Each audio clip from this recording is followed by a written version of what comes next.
Was there? Oh, it's loud. Also, it's probably. Sorry for the noises. Just look at this. Now you should be able to hear me better, because I mean, microphone is now facing me, and also it's turned on. Anyway, lighting is again broken. Hi, human. So music is loud.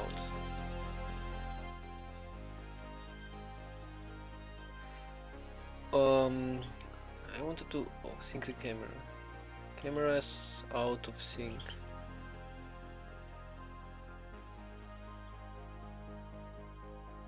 No, that's better. So we're doing Turing Complete again. As a reminder, that's a game where we build a Turing Complete computer, then program it, then build another one, and then program it again, and do functions.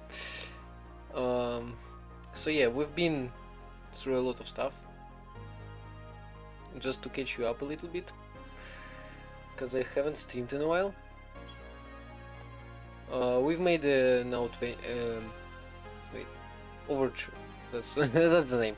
The Overture computer, which is this basically. It's comprised of registers, which are composed of logic gates and other stuff, program memory, etc. And yeah, we can program it in our own assembly language, and it can solve mazes. Here you can see this one. Hello. Hi.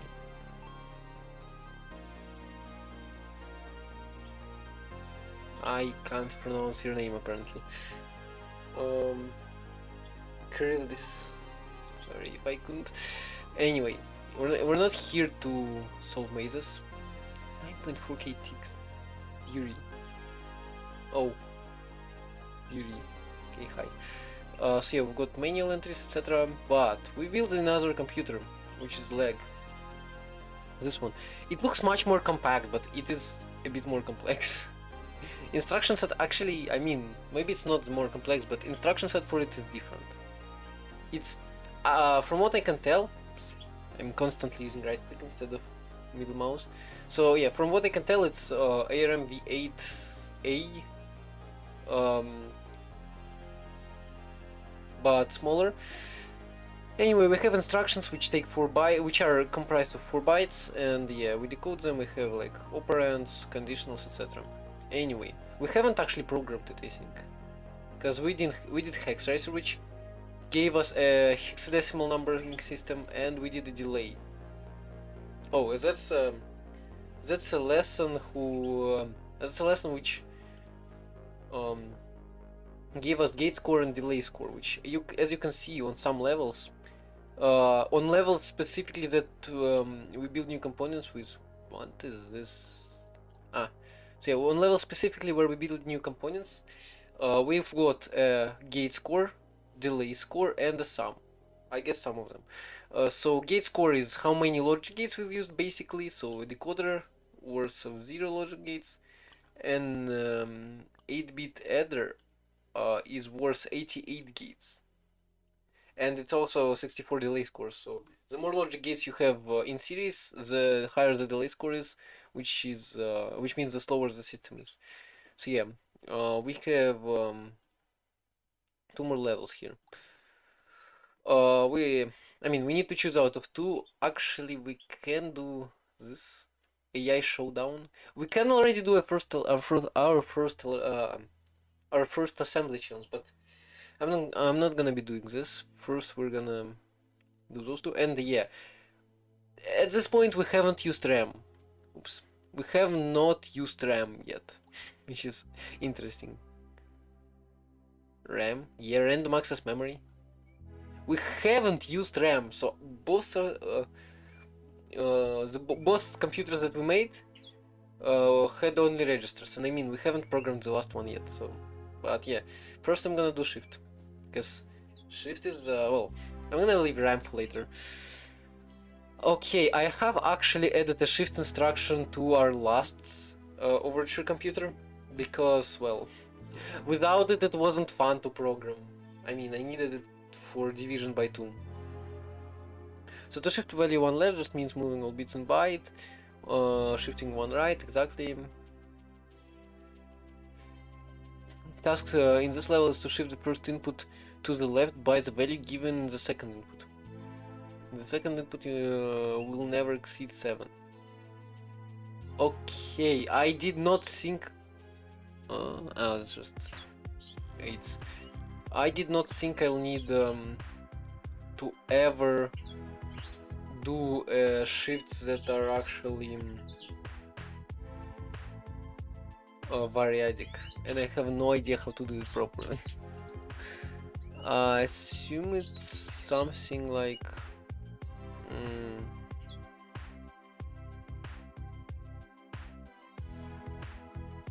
So I assume it's something like addition, but different.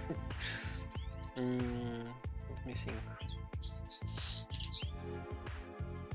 Maybe we could do like maybe why can't I rotate it? It's not a parrot.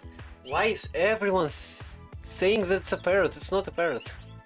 There are more species of birds than just parrots. Why? Wonder what did it say here? Hold on. Gate 0. Oh, it also shows gate and delay scores in the tooltip. Anyway, so I think we can do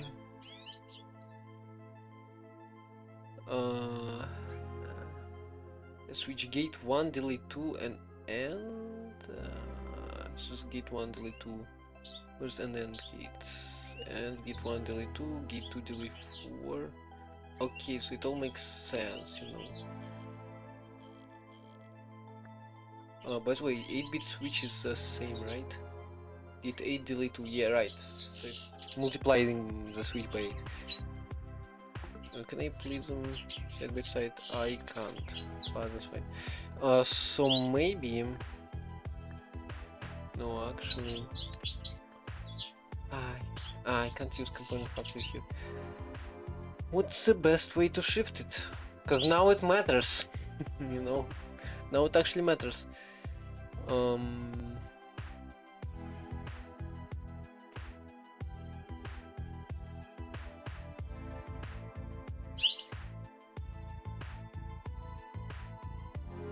mean, I guess I could like place a lot of 8-bit makers here and do shifts there. So like lines, just out of curiosity how this is gonna look, and then switch to one of them, and that's not gonna use many gate score, much gate score, right? Because it's just splitting. So it's just 7 versions, and wait, I'm doing it wrong already. So we're doing 128 to 128, 64 to 64, etc. So that's for 0. Actually, I don't need this for 0. For 0, I can take from here. So we shift by. So we shift by 1 here, and okay, I need to move it lower. That's gonna be too much, too large, right? I only need 3 shifts, ideally. Also, I didn't mess it up. Okay, 2, 4 goes to 2, and like so. So that's a 1-bit shift, and yeah, I have added a 1-bit shift there. Now 128 is always 0, because of how shifts work here. We don't have another kind of shifts. So then I guess I could do this. So this is 1-bit shift. Or you know what, maybe I could also do something like this, but why is it... Oh, select. Why is it flipped? That's one way. This maker, this is oh wait, this is because this is an 8-bit maker. That's not right. I need a byte splitter here. Byte splitter is what splits a byte into 8 bits. Which, you know, makes sense. Oh, so maker has an arrow here. And splitter also has arrows. So yeah, that's how we shift. And this is, hold on. Shift the first input left. So yeah, I think we need to shift it like that. So this is 1 bit shift. And now, do we have a multiplexer? What's the best multiplexer? This is basically a NOT gate. I think it just switches. It's just gonna be switches. So I take 2 switches. I take the decoder, which is just a NOT gate basically. This is the main one. Yeah, take it. So connect this, we connect this. It's an 8-bit switch, right? No, this is a 1-bit switch. Okay, let me take 8-bit switches. They have 8s on top. Why can't I remember that? So this shifts by 1. I guess I should be able to. I mean, I think size does not matter in this level, so it's fine. And the dirty layout is also fine, right? Okay, so this is the output. This is so bad. Why? Why does it look so bad? This is the first bit. Decides if we need to shift by 1. So then I need the second one. So I take the splitter. And then another maker, which is here.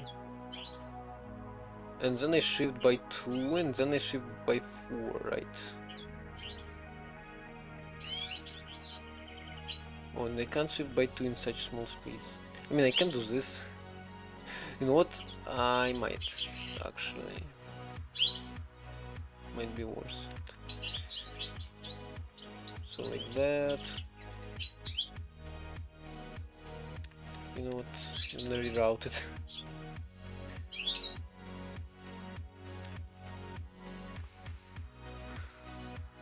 So this is the output, and the decoder, 1-bit decoder, which is just a NOT gate, right?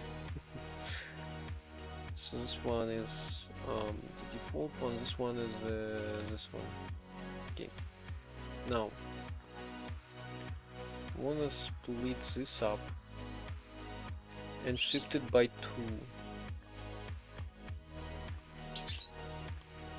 And then I'm gonna shift it by 4, which if we add up is gonna be 7.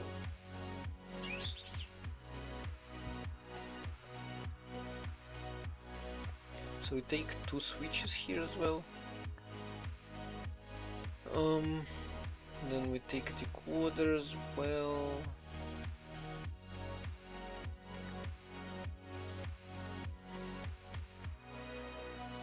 Okay. Oops. It's not right. Here we go. Like that. And those are 1-bit switches. No, I need 8-bit switches. Why can't I remember?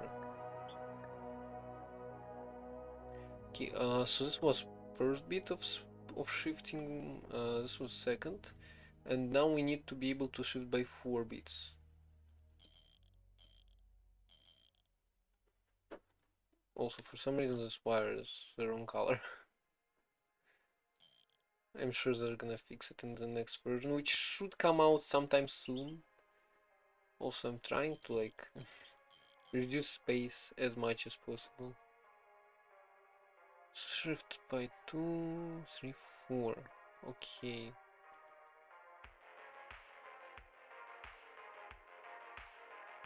So I can do this.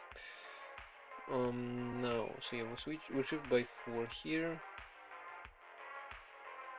Then we take another decoder, place it and here. Some 8-bit switches, one here, and I should have probably moved it like that. This one takes this one takes this. This is the output, and now I can take the third bit here. And theoretically, this should shift all the numbers by whatever bytes. In addition to giving you a shift left component, we also had the intern create the shift right component. All he had to do was to create mirror version of the schematic. Sure.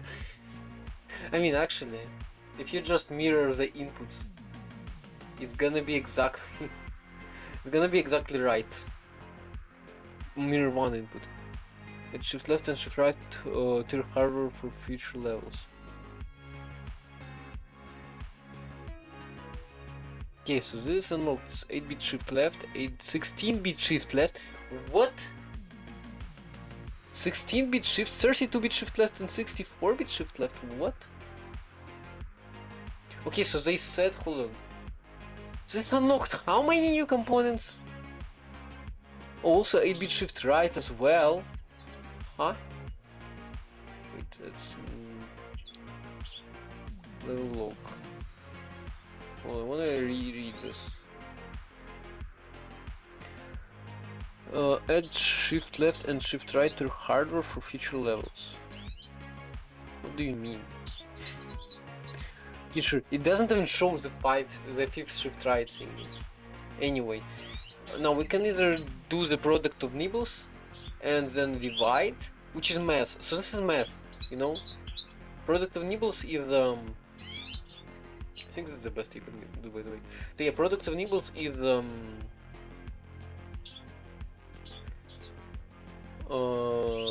multiplication. And by the way, so shift. Also, this is never used actually. I think we're gonna continue in this path. So we could do a less delay score, but no, we couldn't do a less gate score, because we could do just switching over all inputs. I wonder if shift now. So yeah, we could switch.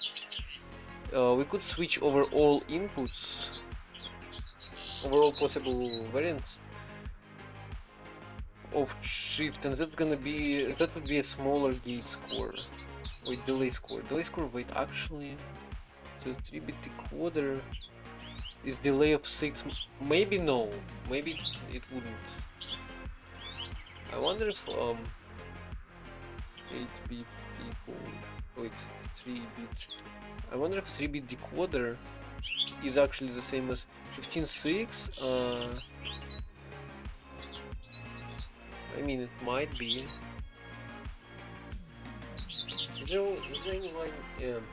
Is there any way I could do it simpler or faster? I don't know.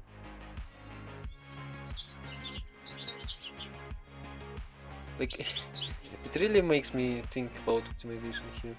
Anyway, too late. Multiplying two 4-bit numbers gives you an 8-bit number. Build a circuit that does it. And let me guess, your internet is gonna do an 8-bit version for me. It's gonna give me 16 bits. Okay, so you we do multiplication. By the way, what about 8-bit full adder? 88, yeah, and 64 delay score. That's terrible. Okay, so we're gonna do 4 adders, right? Yes, 4 adders. One piped into the other.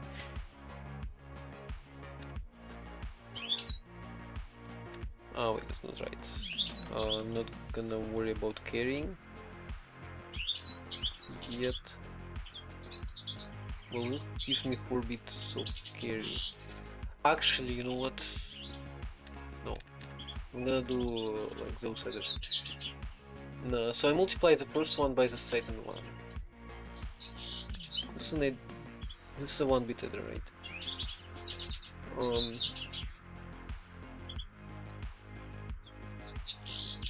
Okay, so I'm gonna add those 4 bits. So I'm gonna take those 4 bits. Then I'm gonna add them multiplied by 2. Actually, those 4 bits are gonna be optional. I wish switches cost nothing. So let me do this.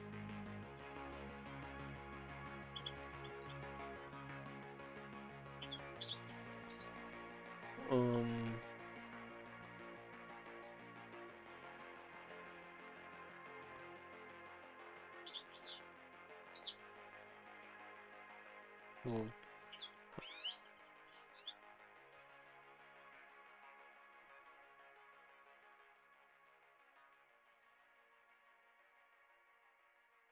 Ah, okay. Also, this is wrong. Because it's not possible to fit here. Let's just expand it. Also, should I be using switches for that? Is there a way I can toggle an adder without discarding the carry? I mean, probably no. 64-bit? What? I have 64-bit shift right? That's insane. That is insane.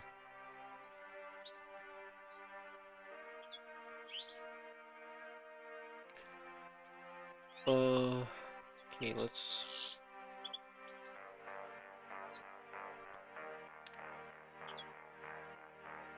do a switch. So I need to first of all, okay, let me flip those switches. Let me add those like that. 1, 2, 3, 4. So we have 4 switches. Also, I should probably move them. Come on, move them one right. So I'm gonna take wires. Just like this idea of having sort of like a bus where I can take signals from.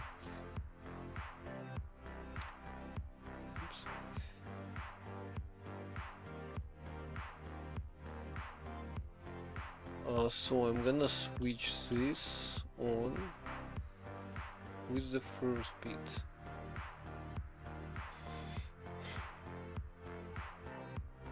This is the first bit, right? So I'm gonna take this number and add it with the second one.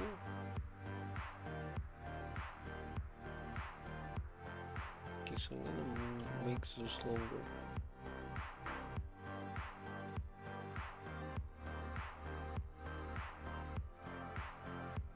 Okay, so this is the regular one. Now I'm gonna take more switches. And I'm gonna have a 1 shifted version and a 2 shifted version. So 1 shifted is just 3 bits. And 4 shifted again. I mean, 4 shifted version is just nothing, right? Wait, I'm not. Oh wait, no, it is 4 bits, because I'm gonna be adding 8 up to 8. So we'll take shifts. Oops.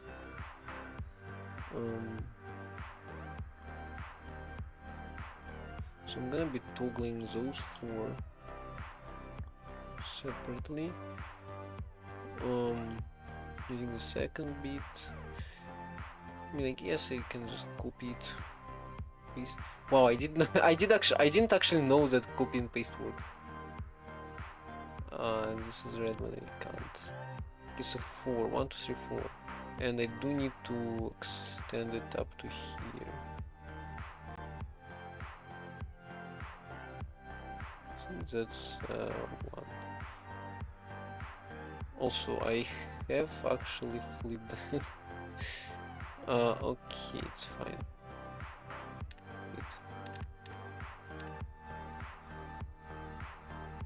Hold on. It's not right.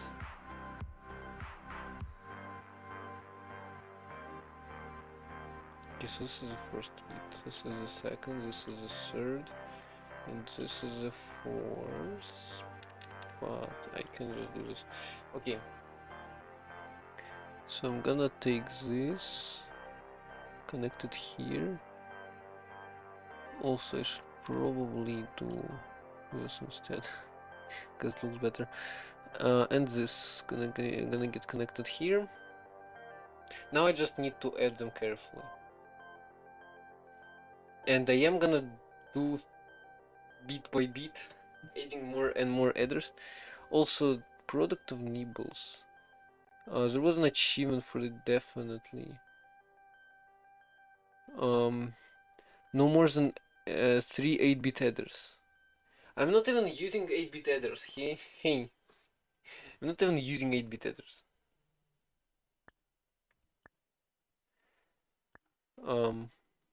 Actually, maybe I should have, you know. Maybe I should have.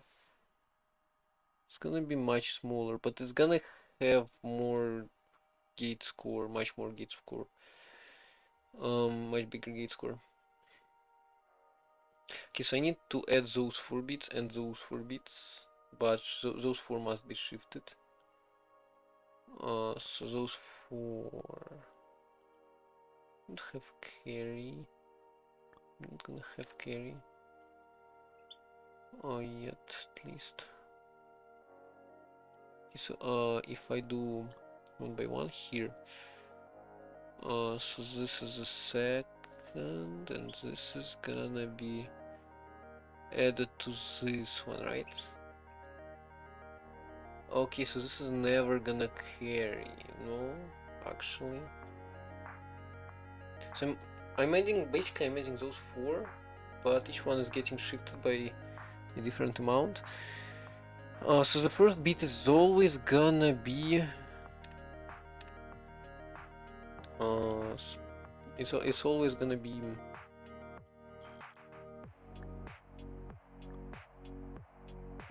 this one.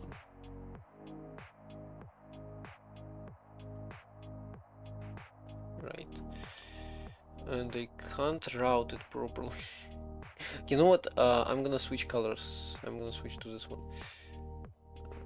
Okay, now I need to add. Need to do some adding, some addition. Oh no, I'm gonna add this one. Welcome back, Nigel. We're doing multiplication here. This one and this one. And this one. I know I could have used 8-bit adders and just had it all done and easy. Also, I can replace this by half adder, right? Wrong. Wait, I don't have a half adder. Never mind. I mean, I could. I mean, since okay, it's not optimal anyway. I'm just gonna switch to 8 bits instead. You know, I just gave up making it optimal and clean. We're still gonna get the achievement. Latency test. Okay, so 8-bit maker.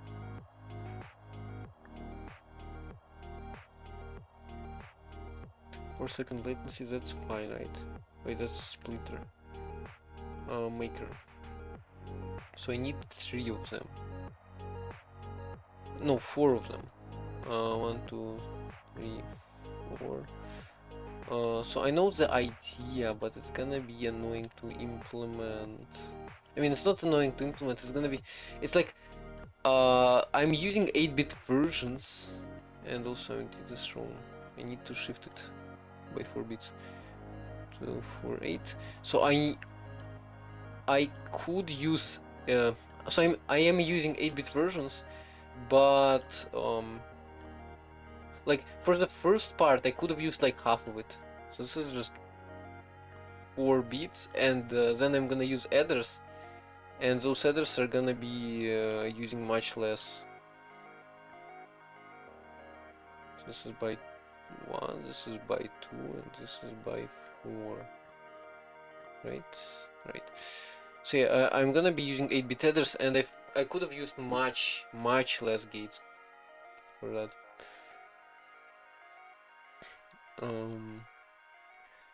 Yeah, that's not fun. And the achievement is when you use three 8-bit headers, and that's exactly what I'm gonna be using. That's exactly how many I need. Also, I don't need this. So I'm just gonna take the first one. Oh, also I need switches, 8-bit switches. One here, and one here, and one here. Also, maybe I should try to optimize for like the least latency or like delay score. Okay, so I'm gonna add those two.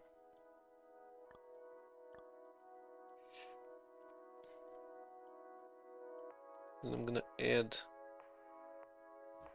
and I don't care about carry because those are 4-bit inputs, but 8-bit adders, so it's fine, right?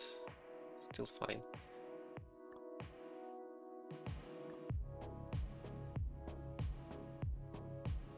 So this is the output. Should theoretically get an achievement for that, right?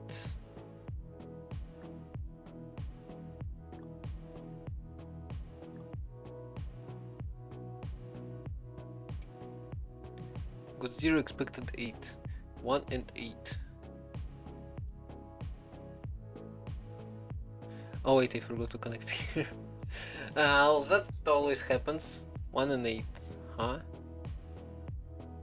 It's 16.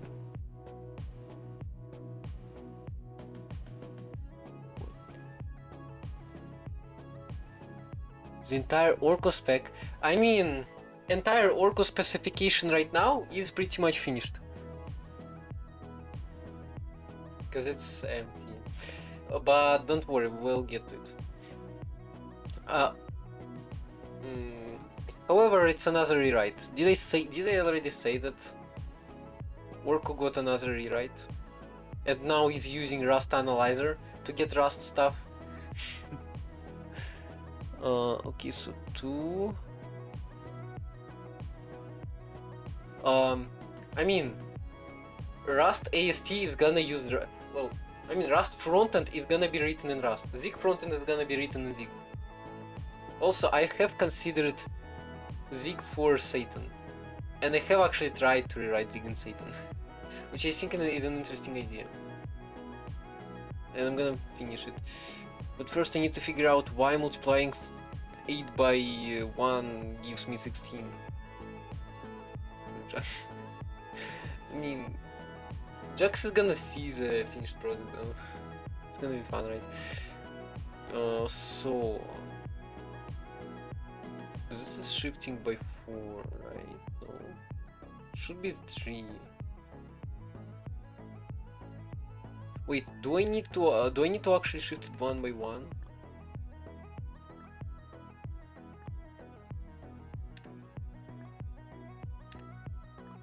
Maybe I need to shift it 1 by 1, because it's not a bit shifting lesson which we've just completed. Yeah, I need to shift it 1 by 1.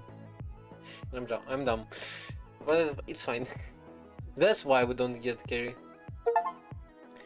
What you did here, actually multiplying two 4-bit numbers. We had the intern scaled up to bytes instead. Obviously, intern did it, and we got the 64-bit version as well. That's insane. So, yeah, as you have probably heard, we've got another achievement. 7.4% players. That's the achievement that almost nobody got. Also, tutorial complete. Yes, soon. Conditions, etc. We're gonna get to it before we do challenges. Maybe even today. Maybe I'm gonna take a time and optimize everything for like lowest gate score and lowest delay score. Or lowest delay score. But yeah, let's do division. I always have questioned how to divide numbers. Fraction 7/3. 3 goes into 7 2 times and 1 is left over. Here 2 is called the quotient and 1 is called remainder. In this exercise you are first given the numerator 7 and then the denominator, and then you are expected to output the whatever and the and I have to get the remainder. And I have to program it, huh? Well, this is lag architecture. I don't even have any OP code. Hey, that's insane. That's insane. They didn't even give me the OP code. Okay, it's fine. I don't remember instructions though. I don't have instructions. Oh no. I need to make rules myself. I don't remember it. Huh? Okay, can I just Google lag articles?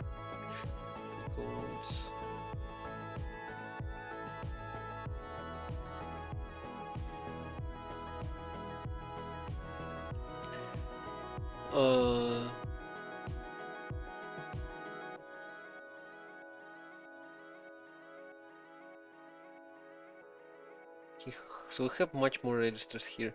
It's probably not that. You know.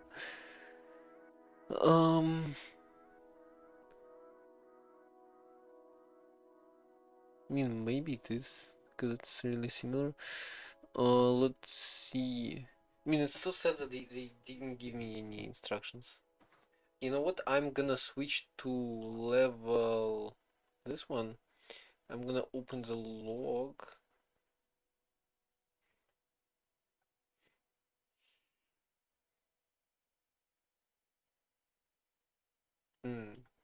Can't even do this. So I should have, well, I guess I should have added it one by one. Okay, so add sub and or not XOR. Okay, so I'm gonna do an OP code only. So this is 5, 0 through 5. Let me just check. Immediate values, I mean.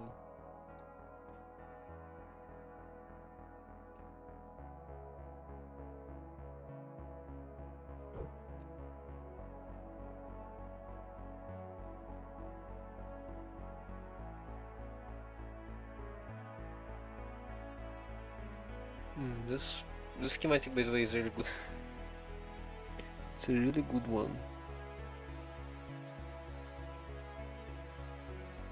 He's 7th and 8 bits. 7th and 8 bits, and I need conditionals are 32, 33, 34. Okay, so 32 is, I think,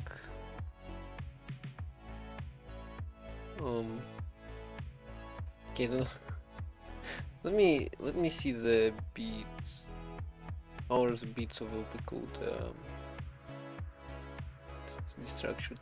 So we have conditional. By the way, I think I broke the conditional. Yes, I have broken it. I broke the computer. Need to reconnect it and rerun the tests. Okay. Now. So we have ALU and conditional. Okay, so we're not taking 16th bit here. Wanna see the ALU?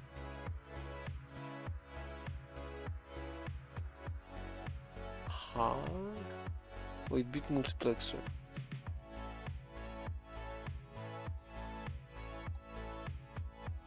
Eight-bit multiplexer only uses first 3 bits.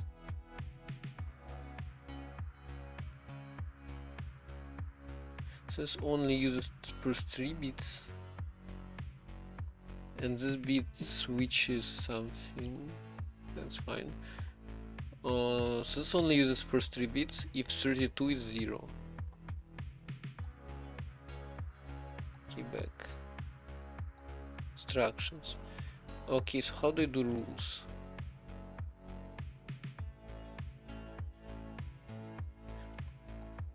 So immediate 0.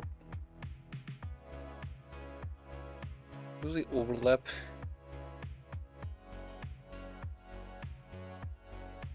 Okay, so when this is 1, it's immediate. And this one is reg 0.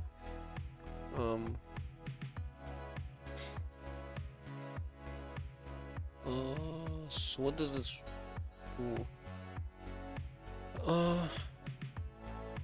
So this is 1. Yeah, and this is 1 is immediate. Now I'm gonna do another rule.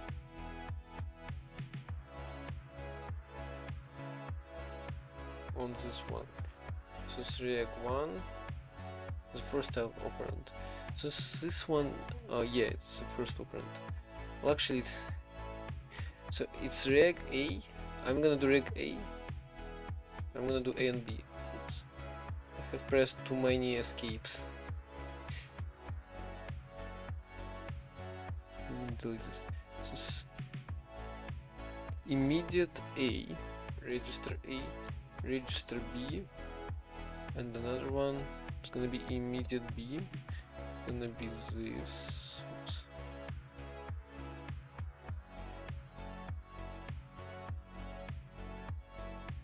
Now we're gonna have let me see levels. OP codes. So we have register immediate. Now I'm gonna do when bit 32 is 0. We have what OP codes? We have 1, 2, 3, 4, 5, 6. Shouldn't have counted. Anyway, 1, 2, 3, 4. Actually, you know what? I'm not gonna duplicate or lose them so many times. So this bit is 1. Wait, no, this bit is 0. So this is gonna be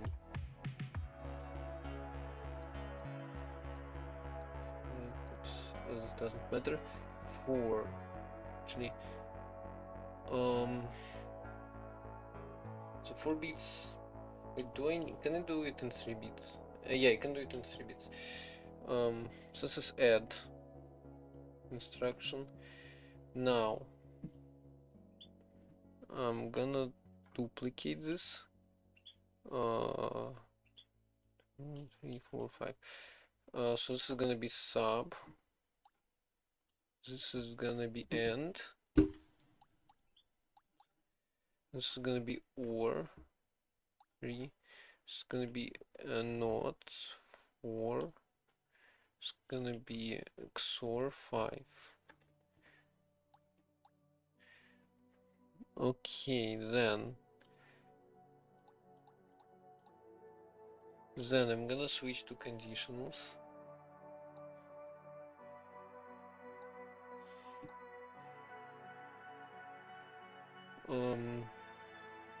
And this one has more OP codes.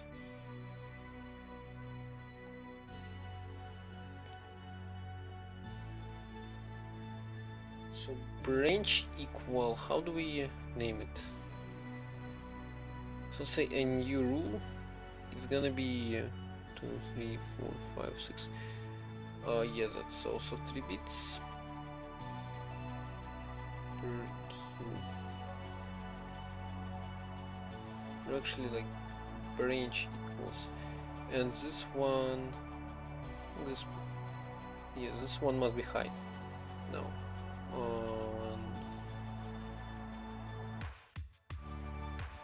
That so equals not equals is 33 less 34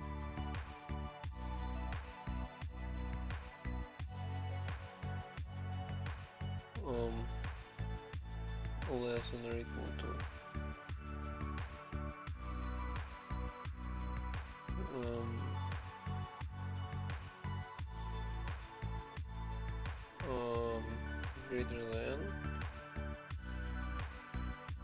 greater than or equal to this. Okay, I think I have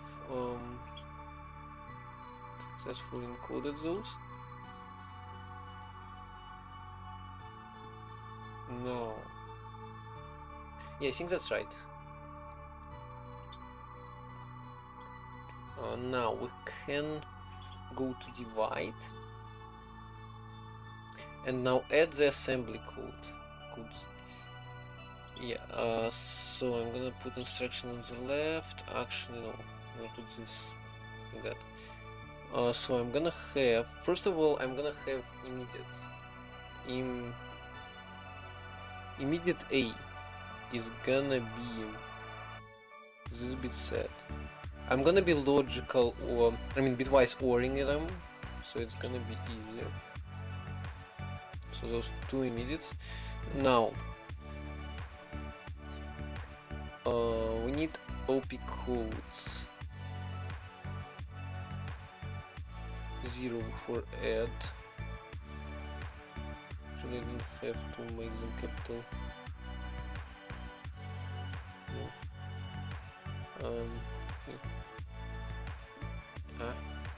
It's always do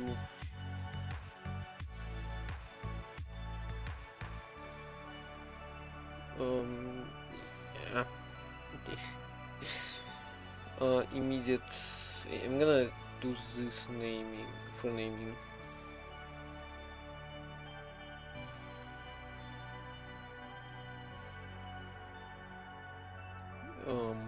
Okay, so add sub. Let's do sub.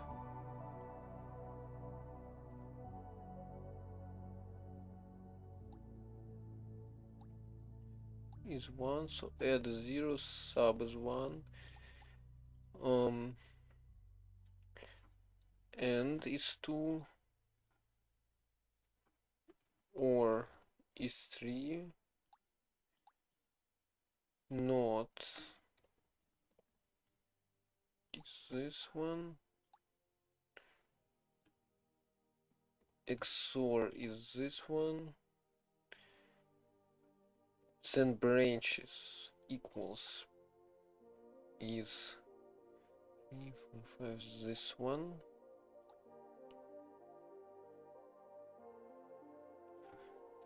not equals is this one, less than this one, less than or equal to, greater than,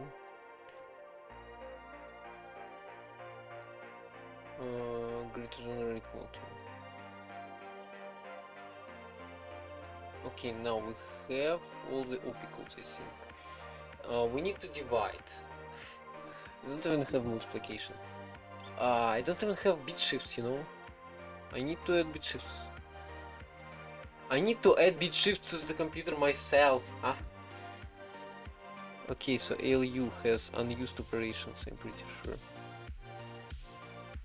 Yeah, 2 more unused operations.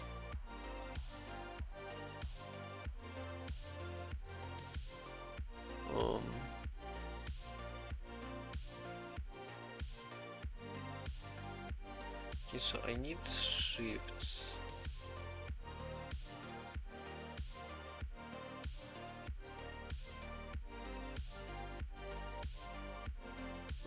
Math logic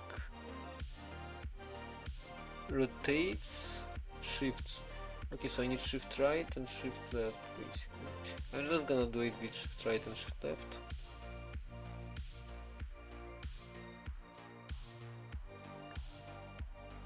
Shift left and shift right. Oops. Just gonna connect them to the multiplexer.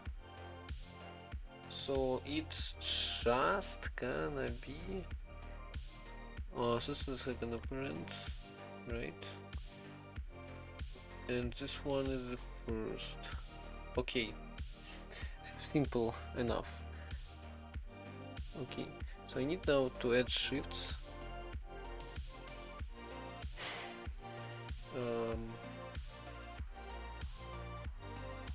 So this is shift left if I remember correctly, and then this is shift right if I remember correctly again. Now I need to add them as well here. Shift left, I think it's just this. and shift right is with this. Okay, now I just need to divide two numbers. It's all pretty much a fitting problem. So I'm gonna... Oh, also I forgot about the input. So I have... so yeah, we have those which do registers. I need program counter and I/O. So PC and I/O is gonna be... listen to this. And that's just here. Okay, oh, it's here. So program counter PC is what? This, and I/O is this, right? That's gonna be so slow. No, we're gonna do binary version of division. So if you try to divide the number by another one in binary, the best way to do it is you have 8 bits.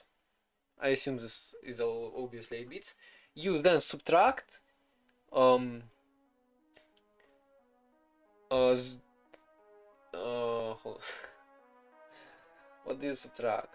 Oh, you subtract this. So yeah, you subtract this from the top number.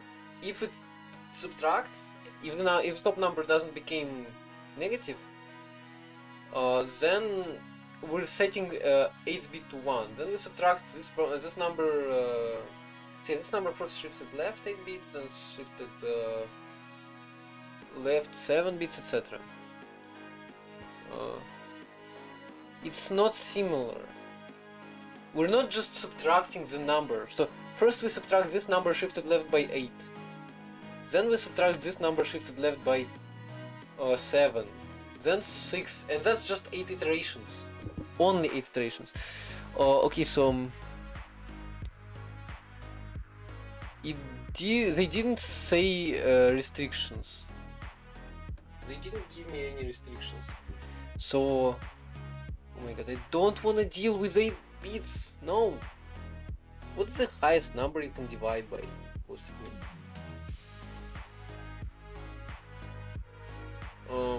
Because they don't know.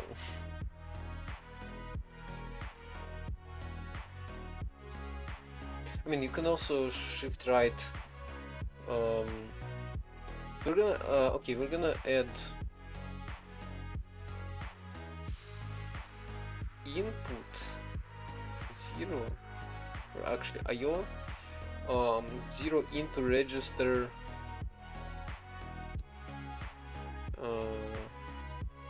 B. And we're gonna add 0 into register 0. This is now a copy. By the way, I should probably do copy, which is add this one as immediate.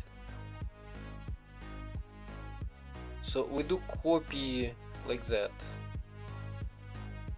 This one is ignored. I mean, it's not ignored, it's added. So yeah, anyway. So then we shift right. Register 0. Immediate B. So we shifted right by 7 bits.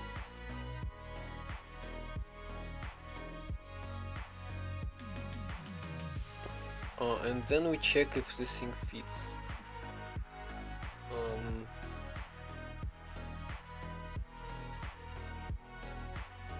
Okay, so jump if greater than or equal to.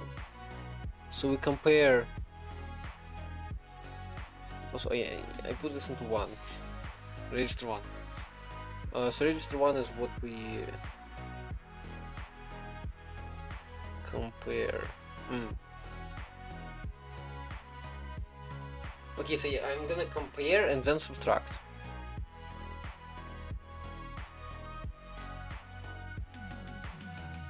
Okay, so greater than or equal to So if the first register is greater than or equal to actually 0. Okay, wait, I forgot I need to copy another value into another register. Now, so it's gonna go into 2. Then I'm gonna take the register 2 and then register 1. And if it's greater than or equal to, I'm gonna jump to. Okay, actually no, if it's less than, skip 7. Label skip 7. Okay. Now if it's fine, I'm gonna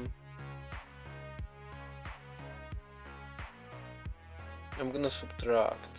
So I'm gonna shift left immediate B. I'm gonna shift left 1 by 7 bits into register 2, and then so then I can subtract it. Yeah, then I can subtract it. Now this only works if it's like if it's big enough. Anyway, so I'm gonna sub. Means fine. This one works for all 8-bit numbers. This one should work for all 8-bit numbers. So I'm gonna subtract from register 0. I'm gonna subtract register 2 because I shifted left. Okay, let me do const A is 0, const B is 1, and then const TMP is 2. So I'm gonna copy into A, this is gonna go into B. Then I'm gonna shift A into TMP. If TMP is less than B. No. So if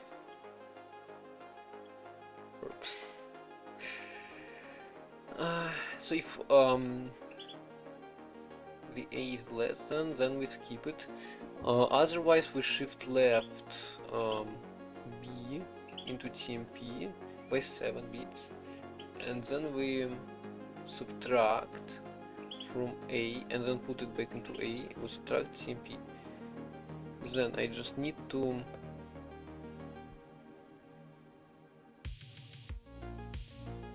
gonna go by 6 then, and then 6 and then skip 6. Right, I think that's just it. We already had macros here. 5, 4, 3, 2, 1 and 0 I think as well. And oh my god, we're running out of bytes, you know? One singular integer division and it doesn't really fit. Anyway, 5, 5, 5, 5, 4, 4, 4. You know what? Maybe I could write a Python script that would duplicate this. But I mean, it's just gonna be faster to do it manually. Skip 3. Skip 3. So I'm gonna shift 2, and I think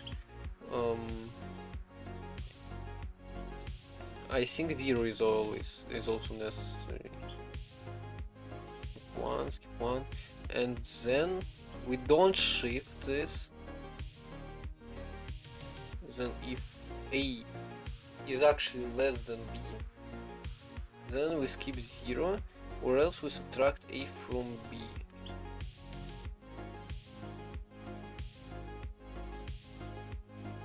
Wait, what? We subtract A from A. We subtract A from B here. And here I should have done B. Right. Wait, what? No. Okay, hold on. Okay, so I shift right A. I decrease A and subtract it. Then I shift B. Okay, so this is B here. And then I subtract B from A. So A minus B. Because it fits. Because I checked. And a minus b is remaining. Oh, also I need to set bits in okay, so quotient. I'm just gonna do QO, whatever. So this is 3, and I need to set bits in there. Copy in A0, 0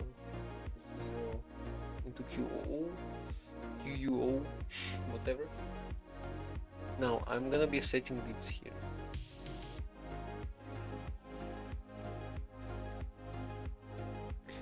So here I'm gonna or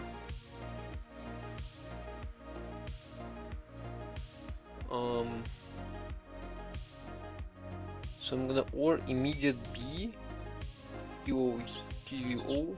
I'm gonna set bit 7. 1, 2, 3, 4, 5, 6, 7 here. So 7 is from 0 base, obviously. Now I'm gonna be setting this here. So I'm gonna move with a bit here. Let me just paste it in a few times.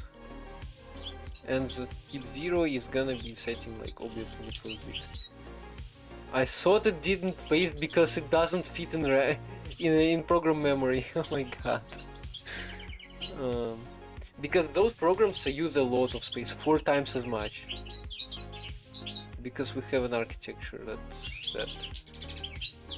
Okay, 2, 3, right, 0, 1, 2, 3. Oh, this should be this now, right?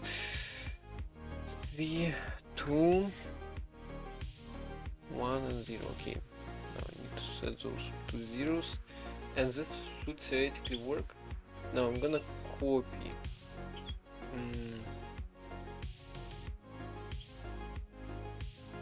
So QUO into IO, and then I'm gonna copy remainder, which is an A, into IO. You know, it works. Oh my god, I actually did it first try. That's insane. Okay, Let's go. Maybe I should have ran it in 10 kilohertz. How many tests do we have? 128 tests? Okay, let's run it at 1 megahertz. So fast. It froze. Huh? Oh, it did completed. Test 28 out of 128 it completed. What? Anyway, it unlocked the division. That is insane.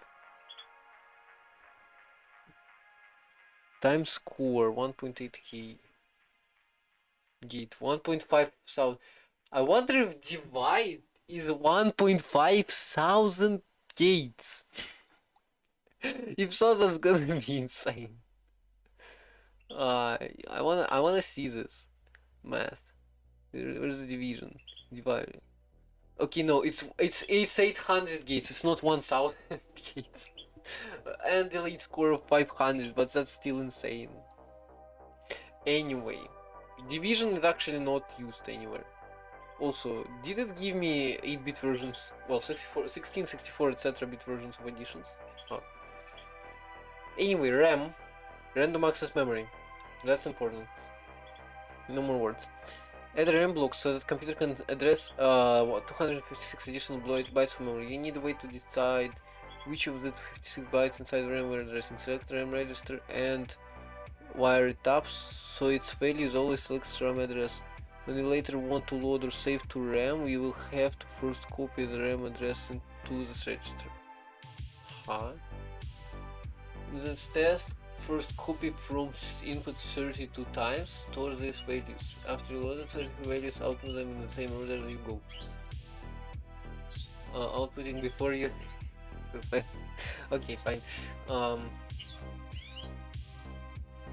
So copy 32 times and save 30 times, and they're not even. Okay. RAM. Log gate cost but slow memory. Gate equals byte. Delay equals 1024. What?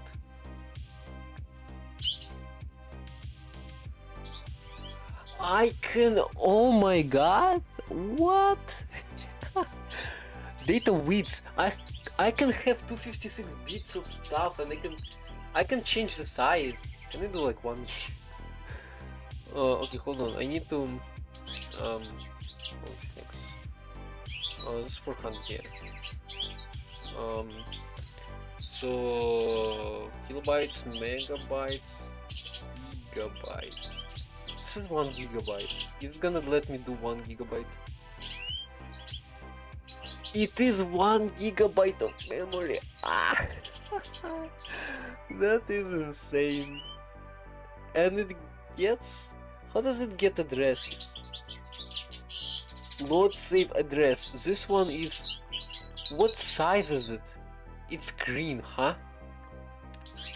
Maybe it's green because no, I have selected. It is green. What? They don't even let me split it into a bit or make it a bit. How am I supposed to like make 8-bit or 32-bit values like stuff and stuff? I mean, I can do shift, but still. Anyway, this is insane. I'm gonna do 256. So I'm gonna do RAM register. RAM register is gonna be register this one.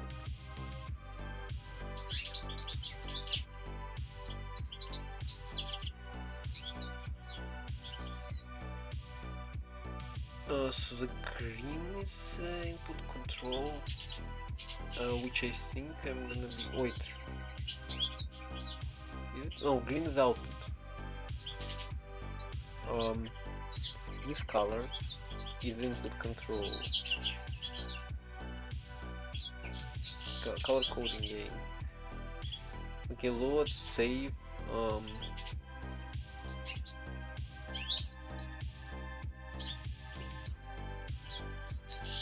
Okay, let me release the log.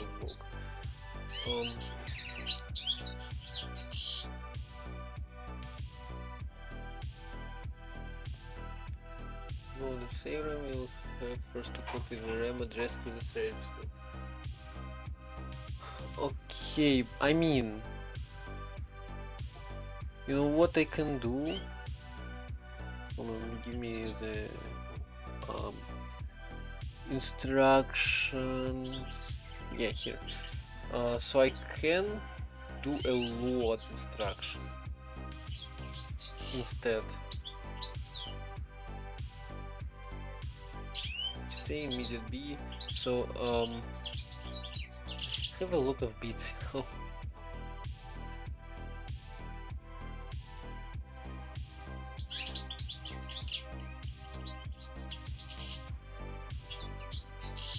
Okay, so what if I toggle all of them on? And last one is just let's just load and oops, probably do this instead. This is just gonna be store.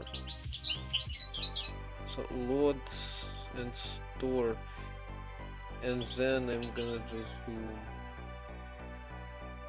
I'm just gonna do load. I'm just gonna enable all the bits except for last one, and for store I'm just gonna toggle the last one.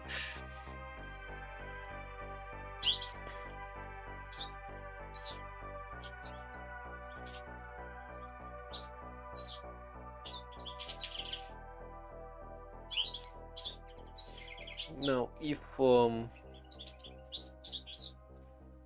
so it doesn't matter. Okay, let me think actually. So we have multiplexers here. Theoretically I can just intercept it, like we put them here somewhere. We have connected lines. So I'm not gonna do it like as I said, obviously, because why would I? So instead I'm gonna do this as an address. This is the first operand. Actually, you know what? You know what? I can instructions. I can actually do like question mark, so that it actually does the addressing. So if I do this now, if I enable all of those, so this is load. Okay, so let me have immediate B. What? Where's register B? Oh, it's here. You know, also I'm gonna shift it a little bit. So the point is this bit is also this bit, I mean this bit doesn't actually matter. I'm gonna do this instead. So store is last 5, node is last 5. Okay, that's better. Then I also need to edit assembly, but that's not that much, not that big of a deal.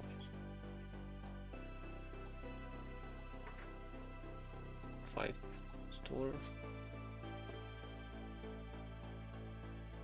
Where's the load? 4. 4 for load. Okay. Now. Now. So this bit, for example, let me choose a color for memory. Yellow. I haven't used yellow. So load or store is gonna be dictated by this. And where's multiplexer? I mean, I guess I could just use it like regularly. 1, 2.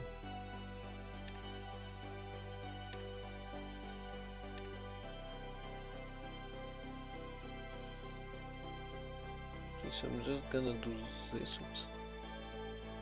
And so select is gonna be this bit.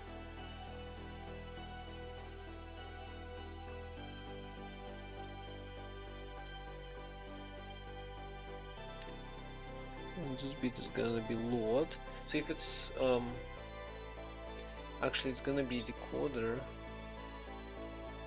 1-bit decoder, and not gate. I mean, okay. So this is when this is 0, this is gonna be load by default, and then it's gonna be store here. I mean, maybe copying from RAM would be useful, you know, actually.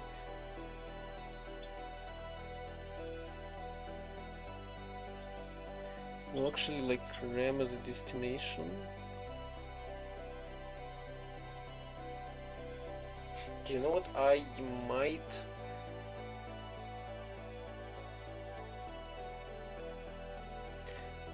Do. Sorry, I am gonna do load.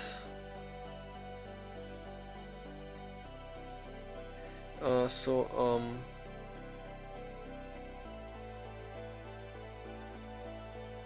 when this is on, I'm gonna do load as an instruction. And load only cares about A. I'm gonna remove store. So I'm gonna do load, which actually is this one. No, it's fine. Now all the actual instructions are gonna have it turned off, so that we don't get conflicts in the thing.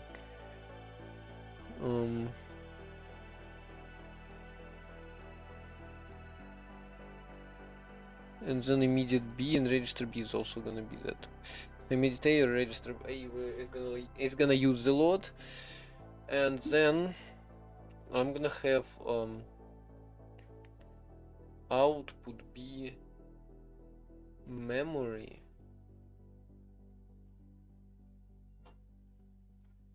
address. So register B And then we're gonna do RAM. Which bit is unused? This bit is unused. So this is gonna be 1 for out RAM and 0 for out reg. Now, how does it look? So we can do this. Okay, load out RAM, out reg, out RAM. Okay, good. Now I need to actually implement this. So store is gonna be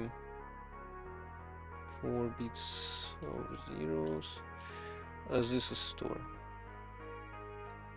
Okay, and load, where's load? Load is actually gonna be 3 bits here.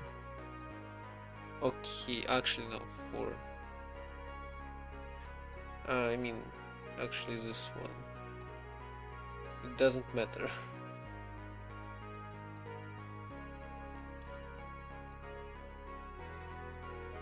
Now, in order to actually make it happen, so it's bit, so this bit, it's this bit. It's this bit that makes it load instruction. Yeah, this bit. And then it's this bit that makes it store. And it can do up to 4 bytes. It's an asterisk, what? This bit is store, right? Out RAM, yeah, this is store bit. Now, what do we have here? Load save. I'm gonna remove this. So this is save bit. This is gonna be saving to RAM. And this bit must be disabled in order to actually write to any registers. Save pin. Okay, still need to like intercept all of those signals to save. Yes, and save is gonna save into memory. The value to save value. Okay, so this save value is gonna be the output of the operation.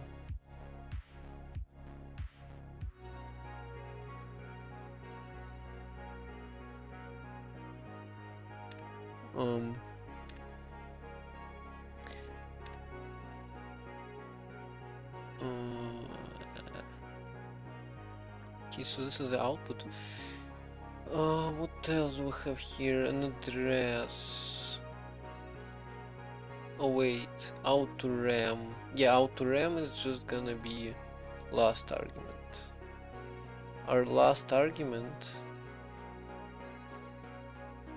is always gonna be the address, even if we load. So this is the address, right? Actually, you know what? Ah, it crashed.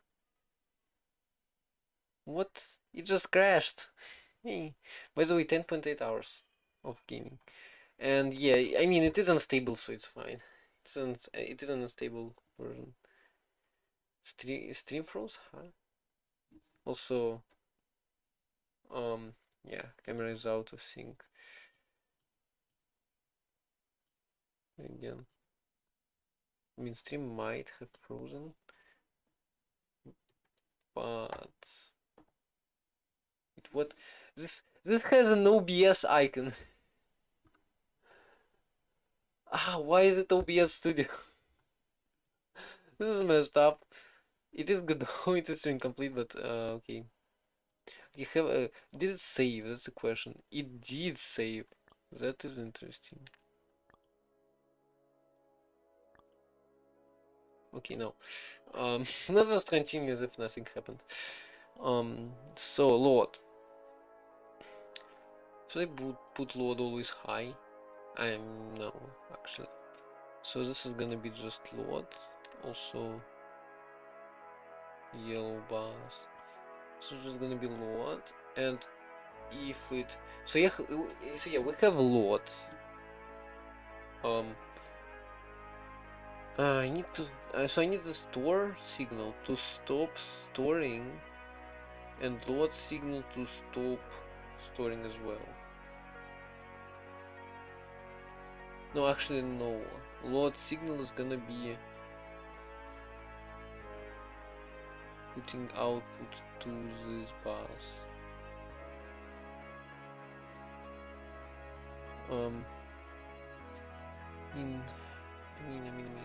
I need an 8-bit switch.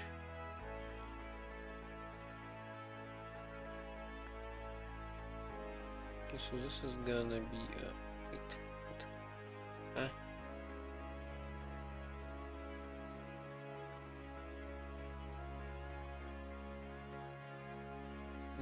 Okay, let me do this.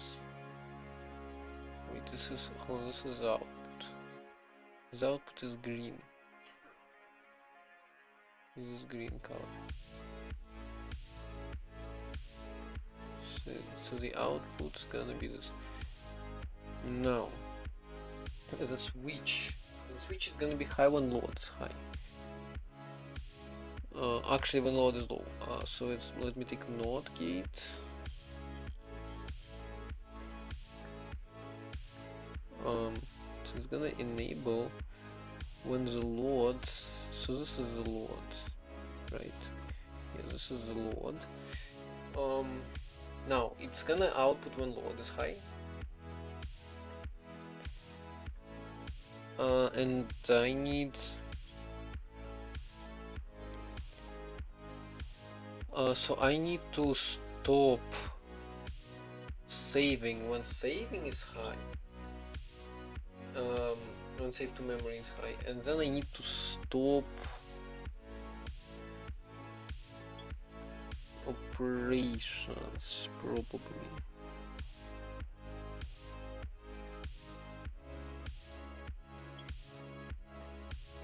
Actually, yeah, address.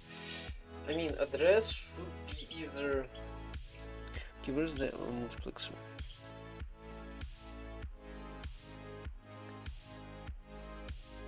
So address should be 3-bit. Should either be the output register 3. Wait, so it's either this or it's no, well, actually, yeah, it's this is the address. Wait, no. Hold on. Let me do the address switching. So if it's store,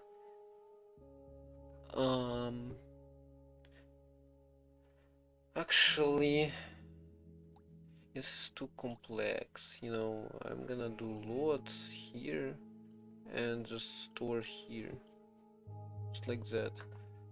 And I'm gonna remove outram, outregister. So I'm just gonna do load and store here.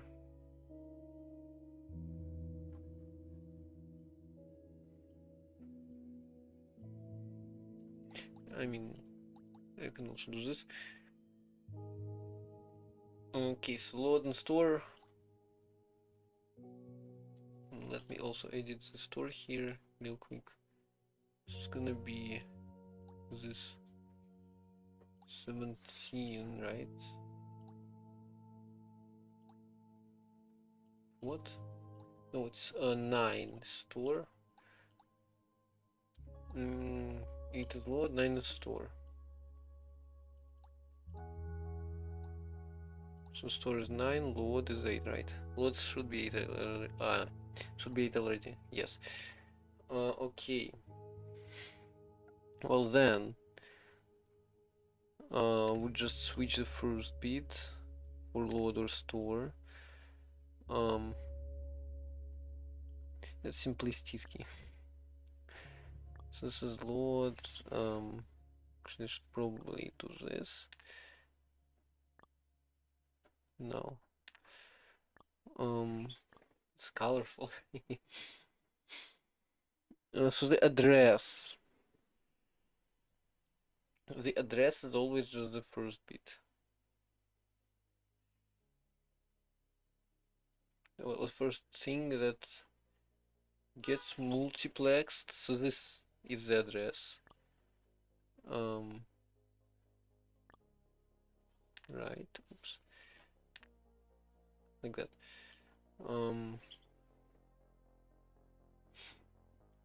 By the way, we basically unlocked like 64-bit values, and this even asks for data widths of 256. It's insane.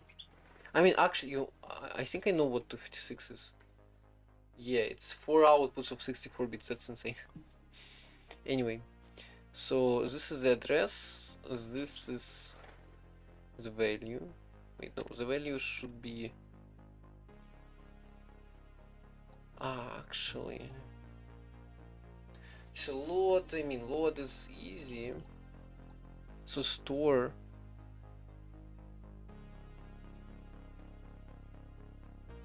I'm gonna toggle this. So it's always like. Okay, so store, load store. It's a store taking the address from A and then it stores into B. No, actually no.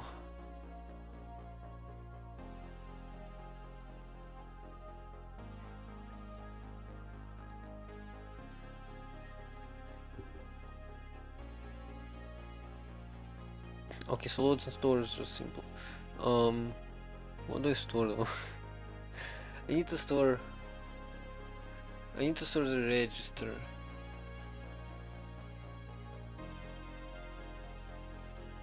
Which one though? I mean, I could do B. Actually, no, yeah. I'm gonna allow the second value for stores.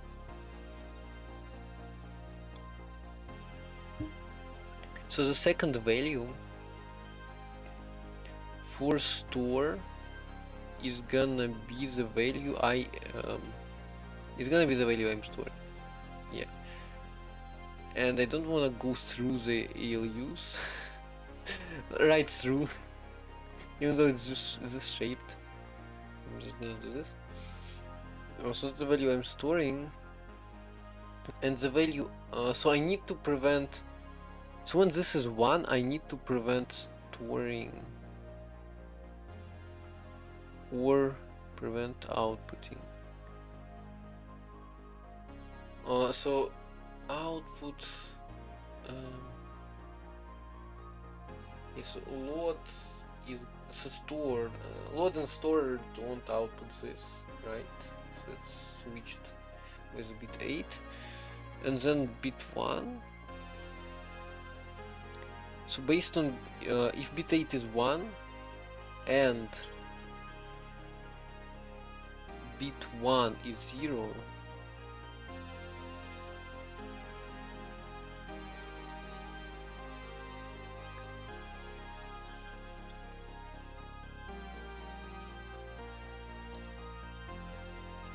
this and this and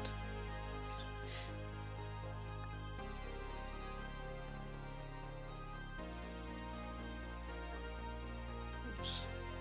Okay, so I'm gonna do a quick AND gate here.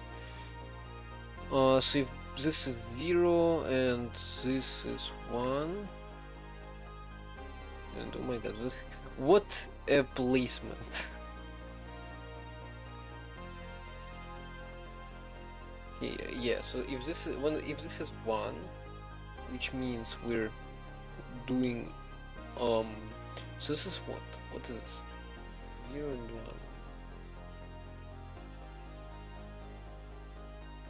0 0. This is a load. So yeah, if in case we load, no, in case we store, in case we store, so both of those are 1, then I need to prevent this from actually storing. So I'm gonna do 8 switches here.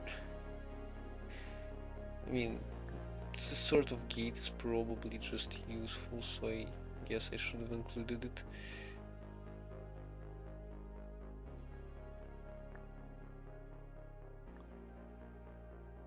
Ah, come on. What did I just do?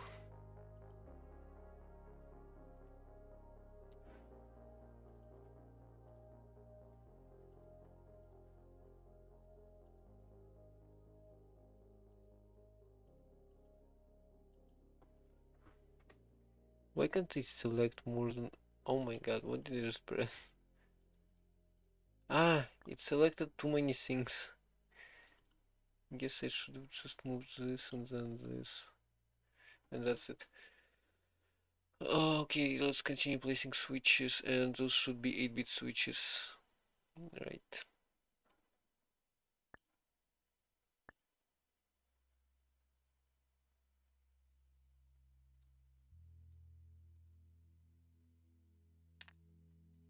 Okay, I'm just gonna reroute it later.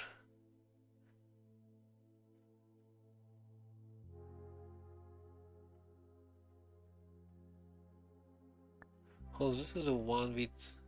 Ah, those should be 1-bit switches actually. I'm dumb. I'm so dumb. I wish I had a way to turn off the decoder.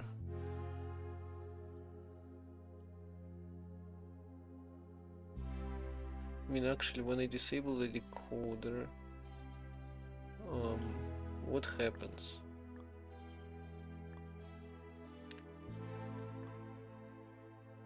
Ah, it's fully disabled. You know what? So this is what? This is jump mode. When I'm in jump mode, I'm disabling the decoder, and yeah, okay, so jump mode is white. I need an OR.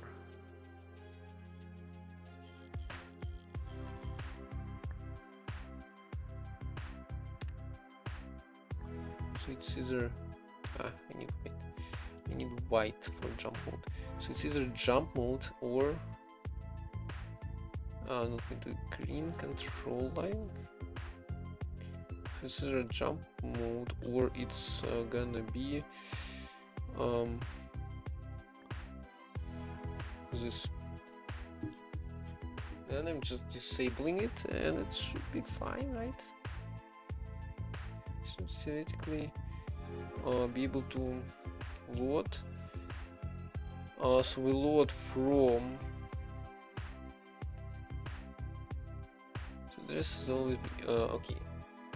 So this is immediate. Let's do immediate B. So we load from IO into a memory address 0. And the output is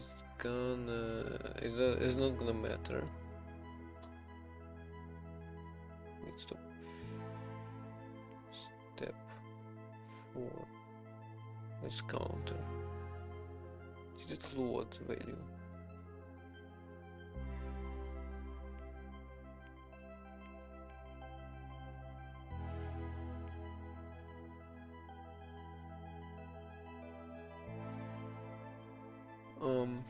What is the input?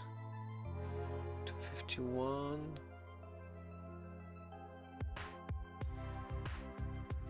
So it's 251. That's going in here, and it's load.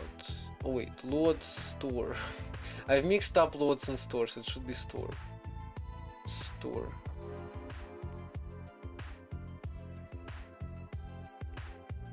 We stored it. We didn't store it. Why didn't it store? Okay, so what is this? 251 going here. Store is enabled. Save is enabled. Address is 0. Wait, 251 is the address. Ah, I'm dumb. You know what? Maybe I should switch A and B around. Oops. So it's B is the value and A is the address. I think this would make this would make more sense, you know. So it's A is the value. Wait, what did I do? I did this A. Yeah, A is the value and B is the address. Now, constantly like alt tabbing to show this window and it doesn't. You know, step. It loaded. Yay. Okay, so if I do it 2 times and just hold on. I know I can do it better than this. Yay, it loads. Okay, so now should we do a loop? I think we should just do a loop. Loop 1.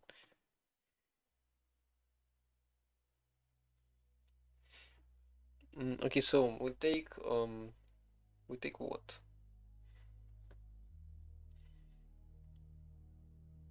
So we start at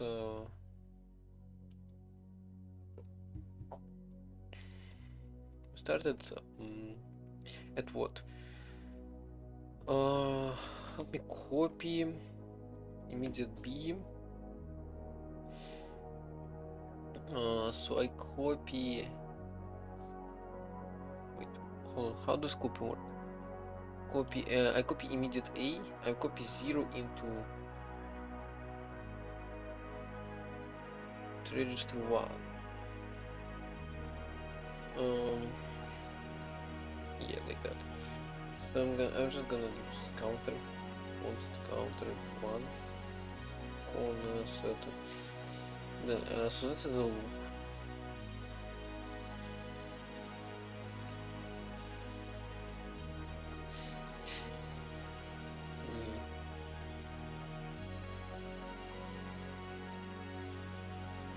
Okay, I'm also gonna do jump, you know what?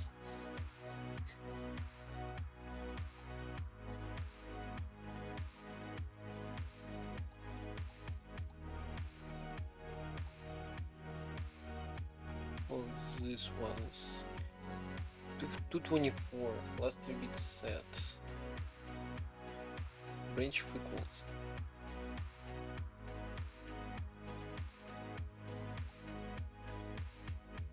Just jump, this is just jump. I wish I could add like stuff after that. So I'm just gonna jump to loop 1. Actually, I'm not gonna jump unconditional, but unconditional jump is always useful. So I'm gonna do branch if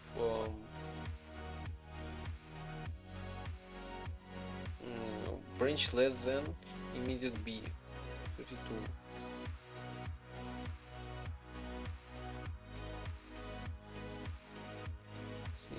Okay, so I'm gonna do I'm gonna remove immediate B.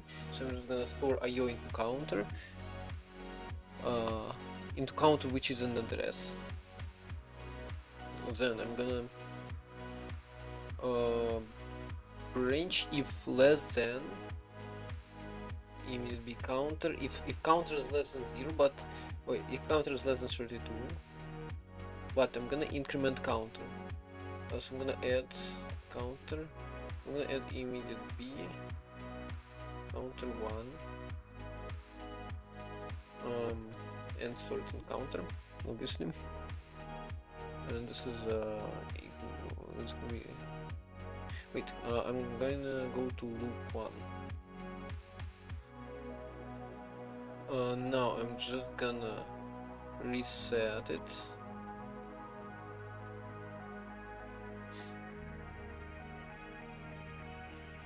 And now I'm gonna load counter into IO. Should work, right? Short circuit. I've managed to short circuit it. Okay. That is interesting. Oh wait, this shouldn't be like that. It should be if load is enabled. Oops. So look, that's what you get. Oh wait, something's wrong. So yeah, we've managed to short circuit it. That's what you get if you don't make your hardware properly. It might just burn because of a bad program or maybe even a good program. Anyway, so counter. So copy 0 into counter. No, maybe I should remove copy because I don't actually like it, and jump because those are made up. Just to add immediate A, immediate B.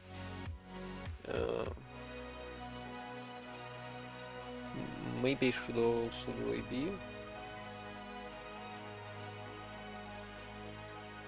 but that doesn't really matter. Anyway, let's see what happens. Counter. Oh, so this is names, right? 0, 1, 2, 3, 4, 5. No, it's wrong. Wait, why is counter set to 1? Why is it? Oh, it counters. This is program counter. Yeah. Now this is 216 somehow.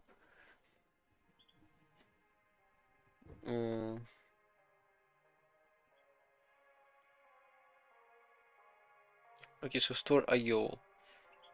A is the thing, B is the address, right? Yes. Wait, this should be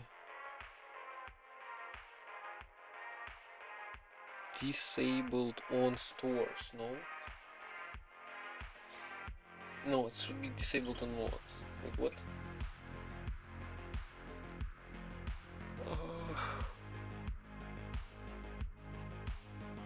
So, yeah, it should be disabled on mods. And on stores, we disable the whole decoder. Okay, let's step through it. So counter is 0, right? Which is this cast 1. Then I add immediate B. So I store IO first of all. Okay, good. So I add immediate B, counter 1, counter, right?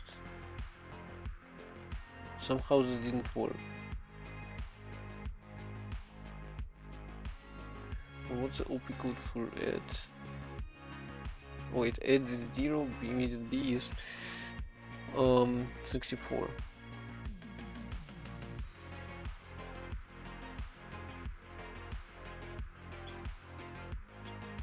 Okay, so 64 for the OP code. What does it do? 1, 0. It disables this thing.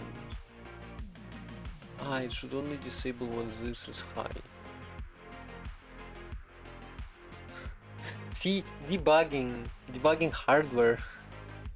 I never thought I'd do this, and I also like prefer switches.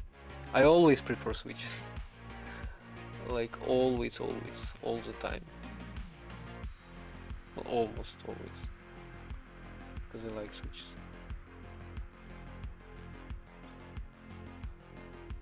Wait, where is it? Well, let me restart it. Okay, it short circuited already.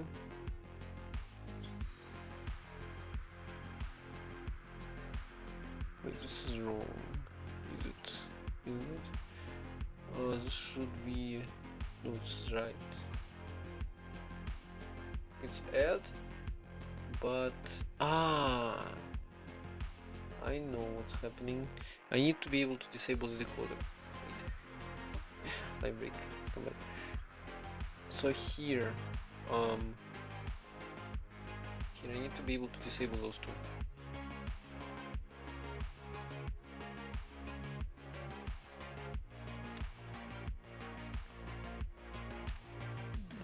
Actually, okay, let me do this, and let me put switches in here.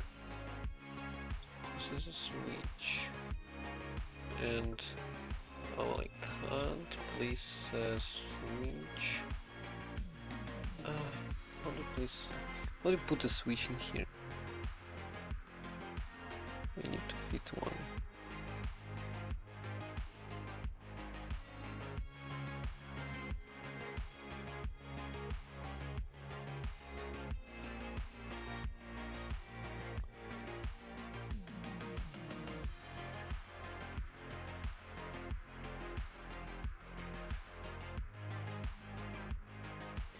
Okay, I can fit a switch in here. Now. I'm dumb. It's not gonna work. Let me just undo all of that. So let me just do two switches and just do them carefully.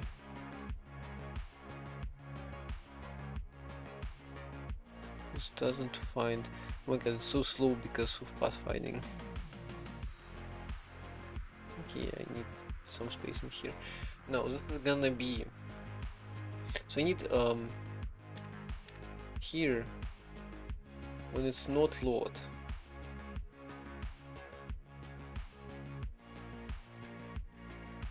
So I have load signal. I need to route it here.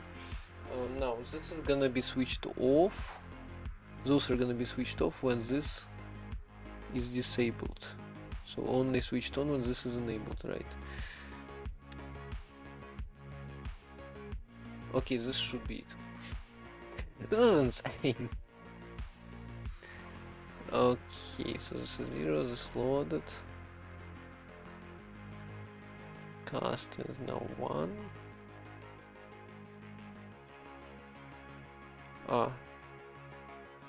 I did just skip the loop. Hold on, how did we skip the loop? Branch less than immediate B. Counter. Register 1. And 32, loop 1. Oh, that's because loop 2 here. I'm down. It redefined it. Didn't even complain, huh? Okay, now it's gonna save 32 values. It stopped saving for some reason. What? It restarted, huh? What just happened? Okay, so let's restore it. Next we add branch, then we store it. Add branch. Restore another one. I wanna see the input. Oh my god, input toggles every single instruction. That is so annoying. They have to just copy paste them. Fine, I don't care. I'm just gonna store IO 0, 0. I'm actually gonna do a quick Python script for in range 32 print. We're gonna print store IO. So this is gonna be I. Here I. What? Oh wait, print C. And then I'm gonna do load IOI. Oops.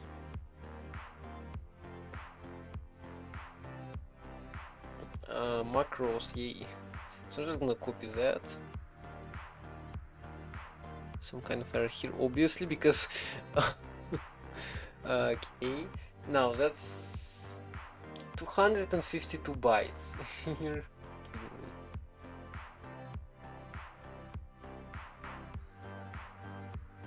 Hold on, stop. This is not working.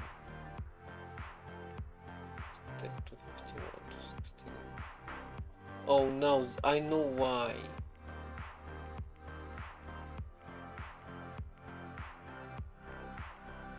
First of all, I know why. Second of all, I'm not using immediate B. Okay, let me unroll this.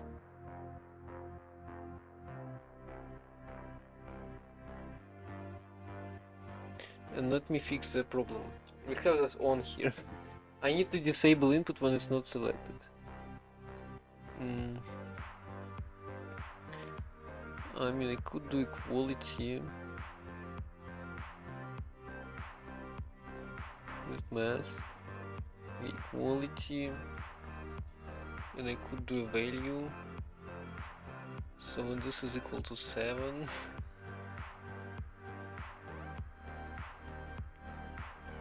7. So it's set. Oops. Need to lose this color.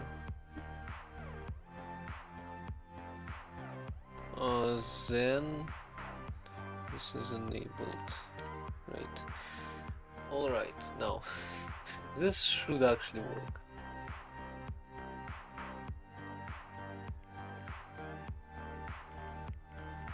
No, this never turns on for some reason.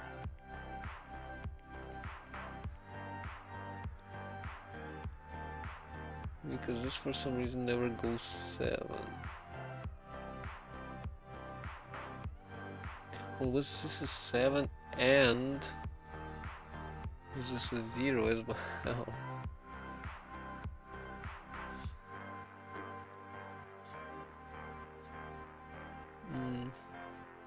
But this is not gonna help, right? This is gonna be end. Not. I'm gonna take this, I'm gonna take this, I'm gonna do this. Now I'm also gonna... So when this is actually selected as a second operand, and I do always care about second operand, when this is selected, I think... Okay, so for some reason this is never working. Hold on. Ayo. Okay, now this is this one is 0. This one is 1.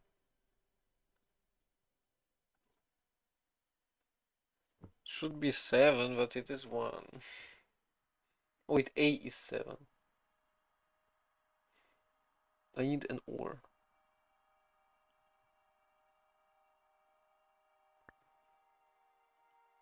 Okay, I'm hacking it now at this point. Wait, I need the same circuit. Need the same circuit for another one. Need to compact it now. I don't know how to compact it. To make it smaller. Okay, so when this and this.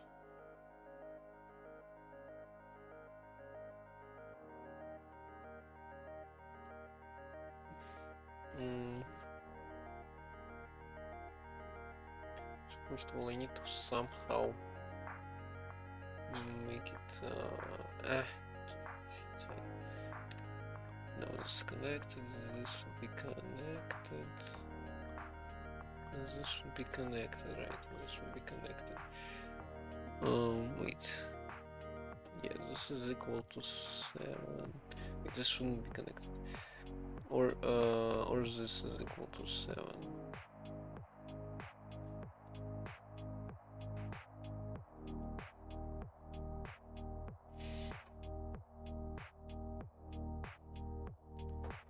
Then and not this gray one. Then so then or those together.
Okay, 3 minutes is not that bad. Maybe I should do it for 10 instead.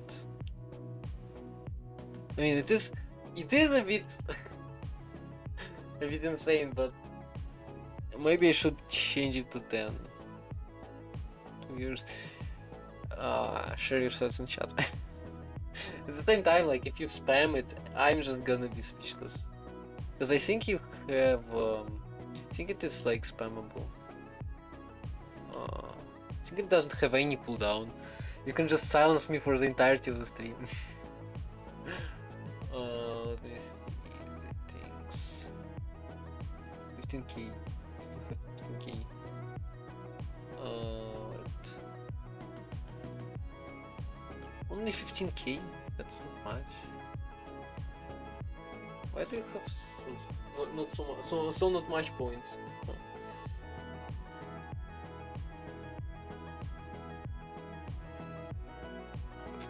Turns out it didn't fail.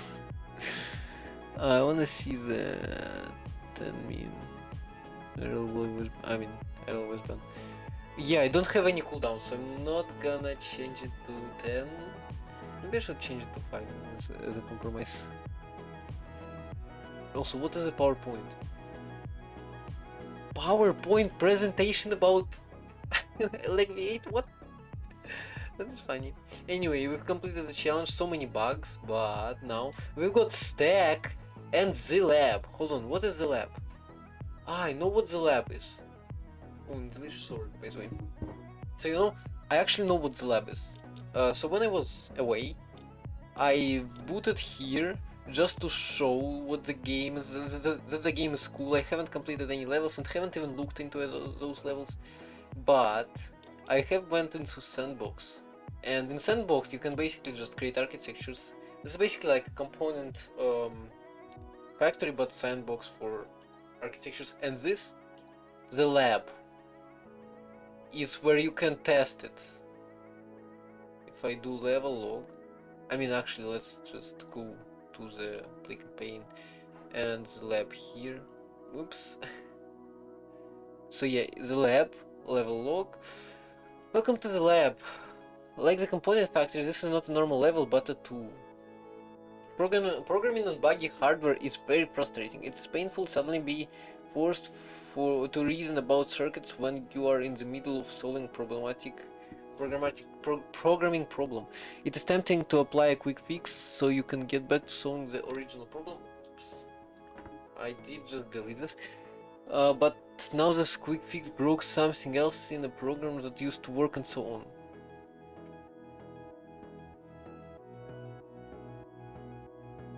This level uses programs to test your circuits. When programs run, this level checks the linked components behave the way you expect. The labs have 2 extra keywords. The expect keyword is used to describe what a value a memory address should hold next tick. The first number after expect is index of the linked components. The second number is the expected value. The components are connected up to program component. Yeah, for example, expect to 4 copy 4 underscore R2.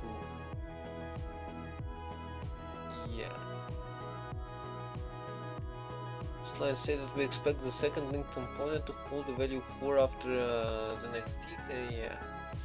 Components are checked against expectations at every tick. All linked components are expected to be 0 at the start of the program, and expectations for memory components only change as you specifically change the expectations.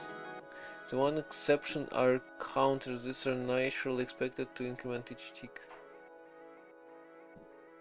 The second special keyword for lab is set input.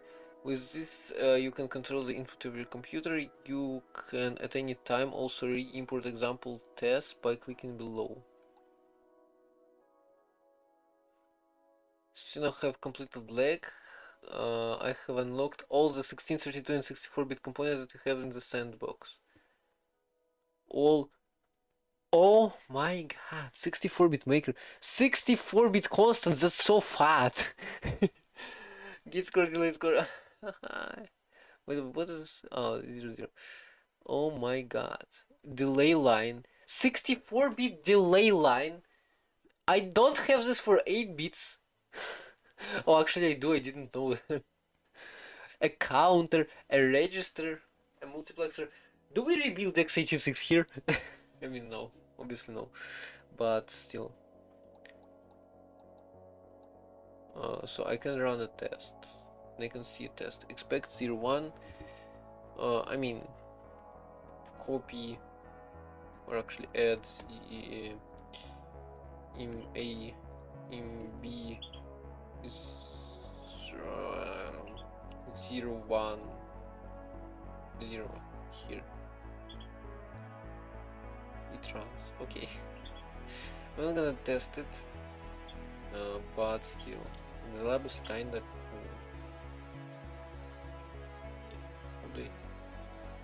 Sandbox, and now I get out, and now how do I get out?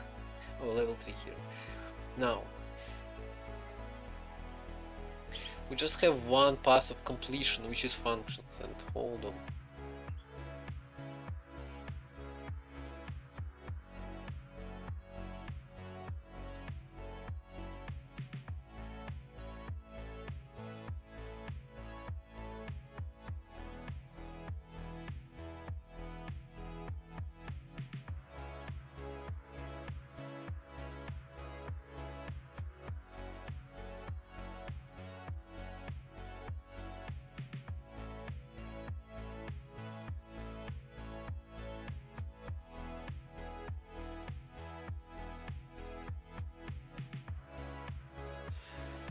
Okay, now, so stack, yeah.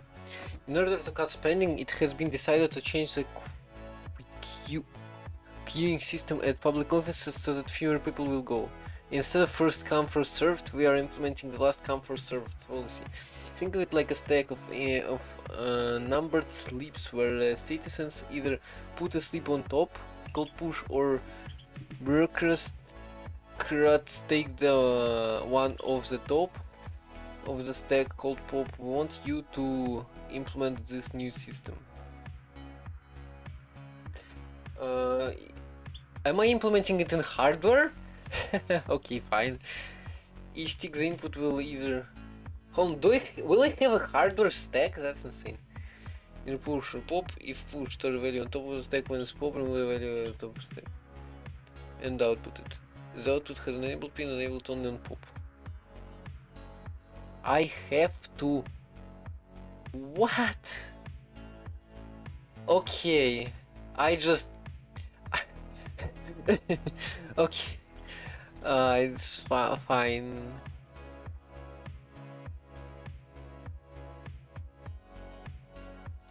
Do I have an 8-bit counter?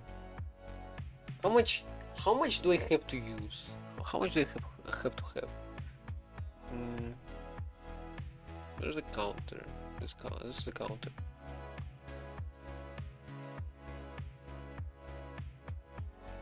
I need a counter that can increment and decrement. I mean, I guess I could add and either do like one. Wait, that's end. 8-bit math add. So either do like 1 or -1, and then use this as an address.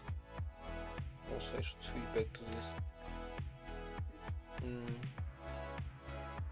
Now this is the value to store. Don't pop, or don't push. That's funny. So when I push, I store it. When I pop, I load it. That's one thing.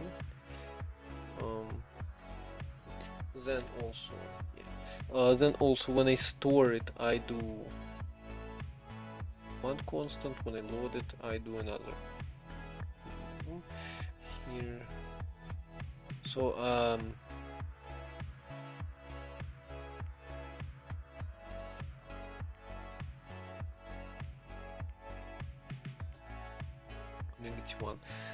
So I have 2 8-bit switches.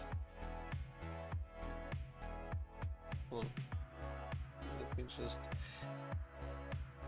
push it a little bit more. So I'm gonna have this. It's green again. Okay, so when output is only enabled on what?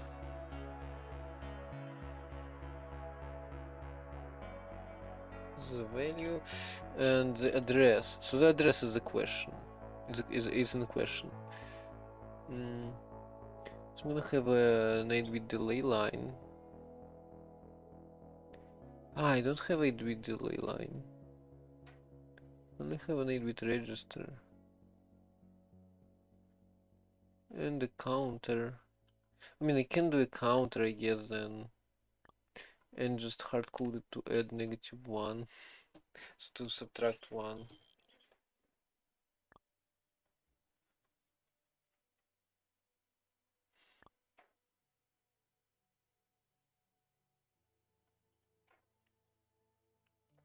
And have it as a new value.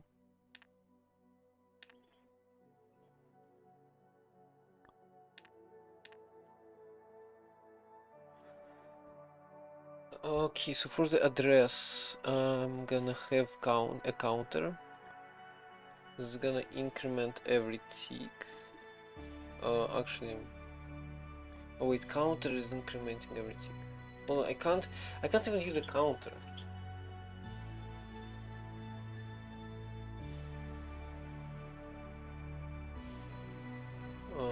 Okay, so I have to use a register.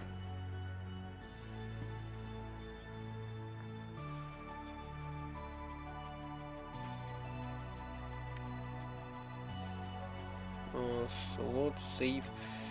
We're gonna be saving always. So let's have a register. That's gonna be the address. And the value we're gonna save to it is gonna be tap a little bit. So it's gonna be the value that the adder gives the value, and we're gonna save it always.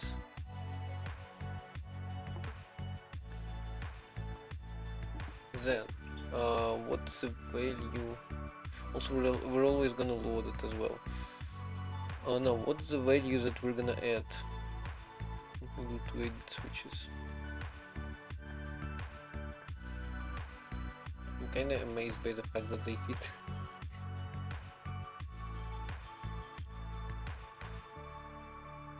So we're gonna have 1 and -1. So I'm gonna add 1 if so pop is gonna be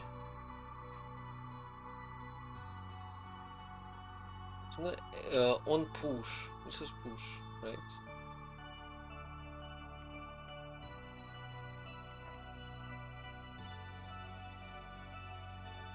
So this doesn't show here, but okay. So this is push. Push is gonna increment by 1. Oh, and pop is gonna decrement by 1. And that actually might not be 1, but I'm gonna do 1. Oh, and pop first decrements. And then it does the thing. Okay, let me do a mux as well. Multiplexer. 8-bit multiplexer.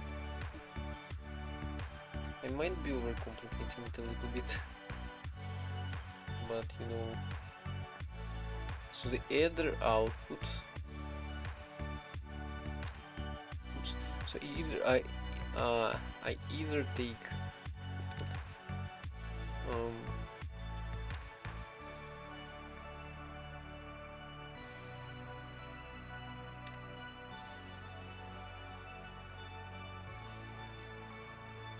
so I either take the value that register holds, which is the default one, or I take this value, depending on if it's push.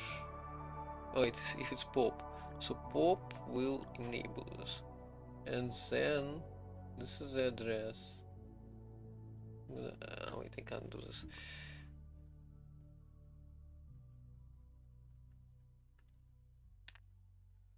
this is the address. Right, this should work. Yes, it does. This is didn't say it. It has been saved to the component factory. Now that's a bit a lot of delay in gate score, but I don't really care. Push and pop. You're supposed to add stack to your computer and write programs at source level. When the input is 0, you should pop a value of the stack and output it. When the input is not 0, you should push it onto the stack.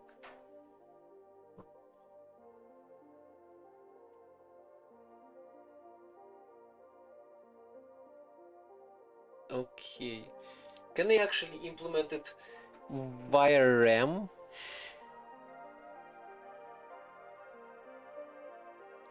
I mean, I don't think I can, because, I mean, actually I can. Hold on, why is input disconnected? Wait, it's output. Why is output disconnected? I've disconnected output somehow. Hold on, what was supposed to enable? It might be this switch. Okay, jump condition, jump mode.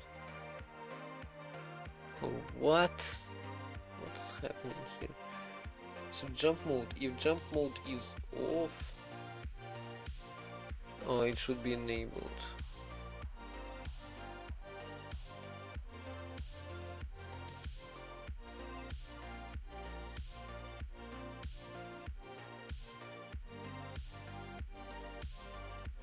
Something's off. Yeah, I just. Well, first of all, this is off. This is wrong. Let me go to. Let me go to like here. Where spaghetti is it? Come at the add operation code. I'm just gonna check, make sure it works. And find where the bug is. Instead of using the lab, I'm just gonna use levels. Immediate values. Immediate values for conditions. I'm gonna be amazed if it works. Yeah, obviously it doesn't. Maybe 20, but it should be 24.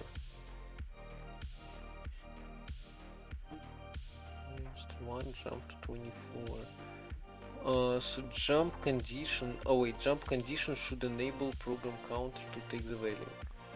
Right.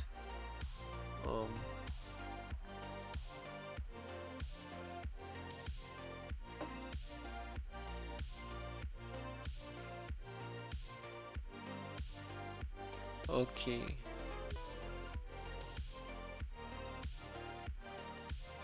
So here I need to, first of all, I want to hook up output, disable, enable back, because for some reason it's disabled by default. I guess I cut it somewhere. Now, so I can push and pop values from and to and from it.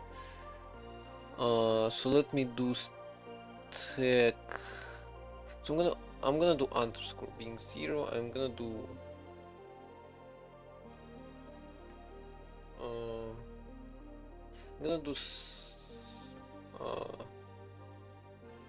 SP stack pointer. It's gonna be okay, so it's gonna be 5 here. Stack pointer. Now I'm gonna push to the stack. Push.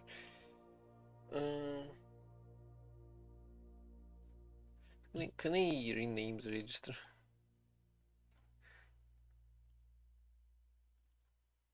You can't. It's fine. So this is stack pointer, for example. I'm not gonna implement it in hardware. I mean, you know, maybe I should just implement it in hardware. RAM, latency RAM.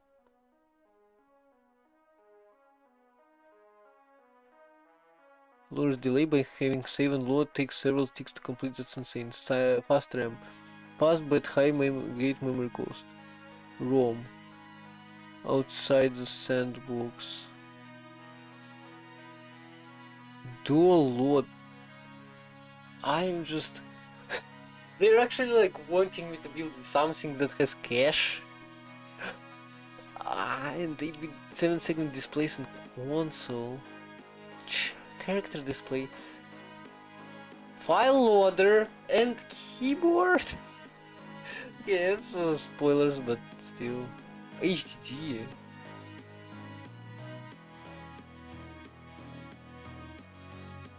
Byte indexer. Extracts a byte from wire bit indexer. That is insane. Halt. That is just insane. Sounds. Configurable delay. Okay, you might see something. Pins overlap. Oh, stack pins overlap. Okay, let me go to component factory.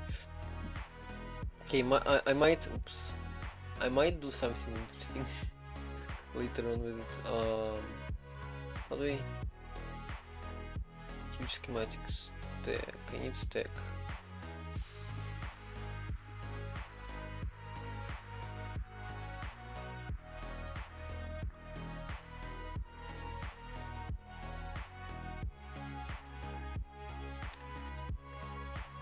Condense this up.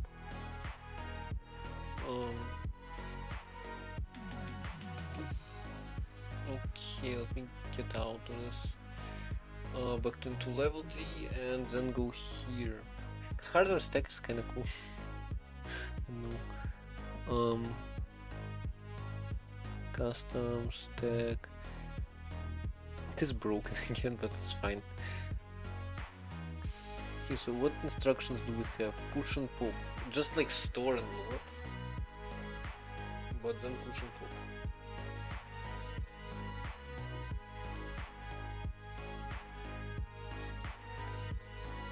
So this is gonna be stack. So those two are gonna be zeros. I'm gonna do store and load. Stores. This is gonna be push. Then push store push store load. What? Load pop. Okay, let me see. So if I just enable load store pop push.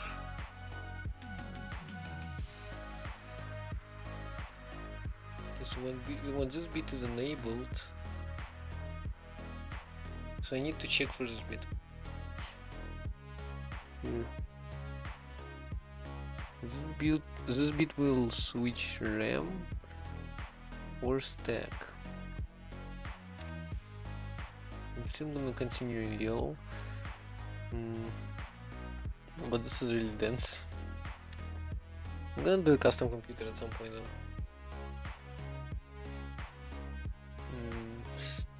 So switches. I need to. So I'm gonna do this and this. I'm gonna do switch here. Okay, nothing matters now. Just need to complete it. So switch. No, I'm gonna put stack here. That's so off. Why? Yeah, I actually need to fix offsets. By the way, gate score is smaller. Oh, it is not. It's fine. So this was supposed to be here, I guess. Right now. Okay. Now, so we have stack. I'd like to check this bit.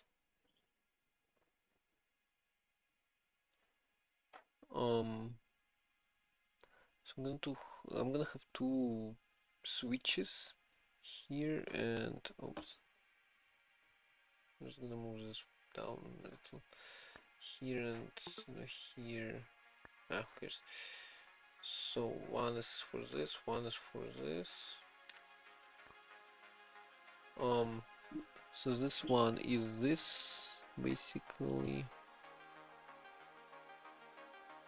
This is so dense. This is so dense. Insane. Okay. I have to.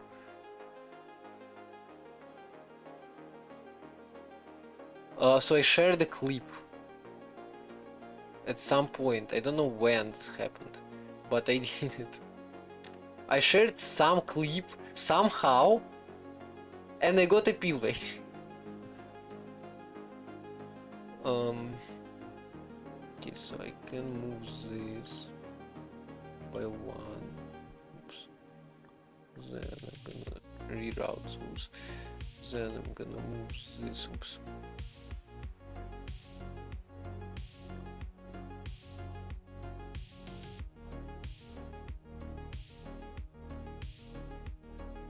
Just happened.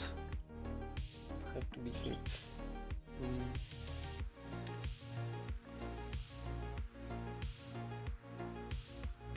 Okay, I don't even know what's happening here anymore.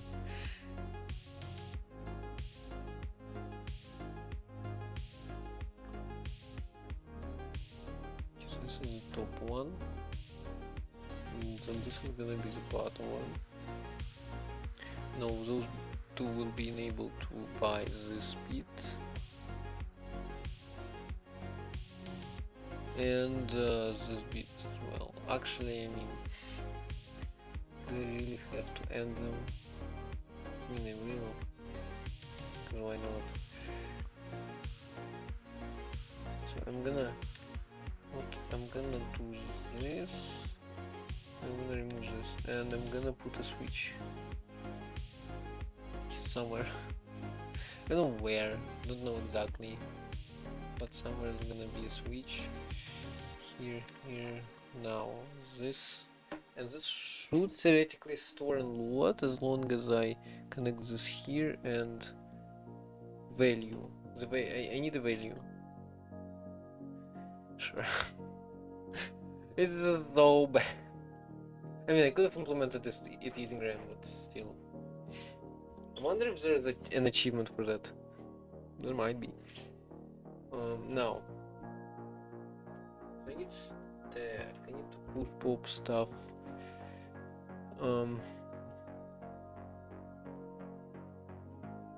Push. Wait. So push is. Hold on. What is push? Push 1 1 1. This is push, and now pop is gonna be this, right? Now, so I need to push. I've added it. Come on. What's in? So if when it's 0 I pop, when it's not 0 I push. Okay, so I need to copy in underscore.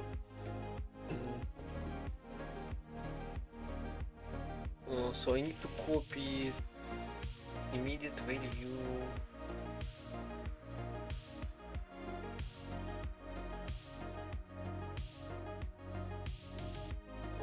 What do I copy? I copy IO into register 0. Now if register 0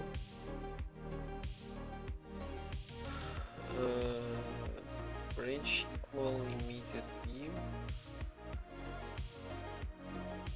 So if register 0 is 0, then I'm gonna go to so I'm gonna do label loop, and I'm gonna do branch 0 loop. I mean, actually I can do this. You know what? I can do this actually.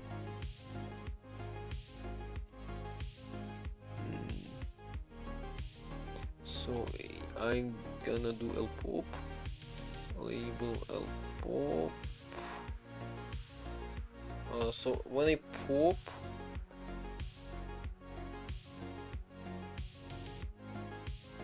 so here, so if 0 then I pop, which is so how does pop work?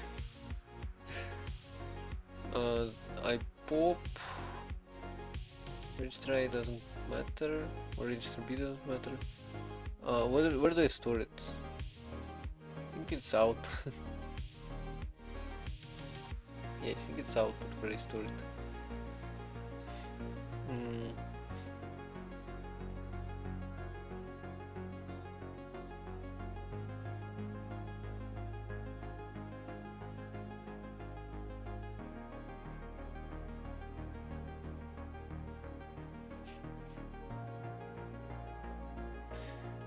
So I think it's output, which is IO. It's gonna be IO. So I'm gonna put this value from the stack into IO, and in case push, I'm just gonna push. So A, I think is a value. What's the value? The value is indeed A. So A is gonna be 0. I think that should work. To pop value to 45 of the stack, but the stack short-circuited. That is insane. Wait, it's not stack that's short-circuited. Actually, I need this. Okay, I know why it's short-circuited.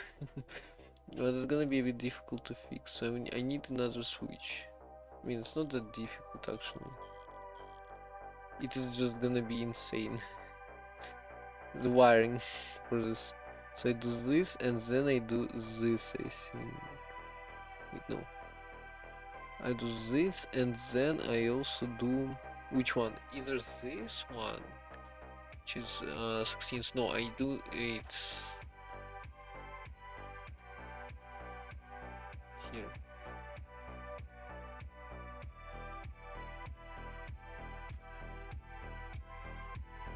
Pop to 45 of the stack and it still doesn't work.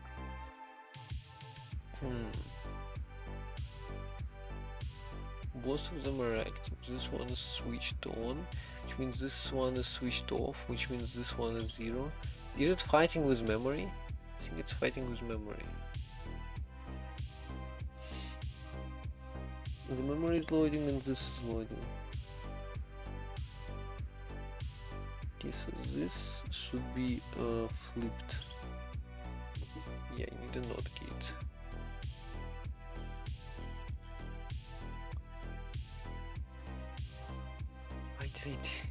Why did I do it this way?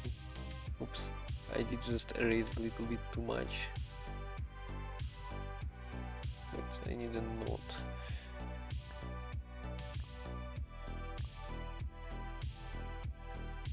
I think it's this way. Now, should theoretically work. Use a breakpoint. It does. We can see. We can't see the stack. But I think it passed. Where did the problem go? For tests. Okay, push and pop works. I'm pretty sure there is a hidden achievement with achieving it without a stack, but I'm gonna do it if I do a non-lag computer. Anyway, functions.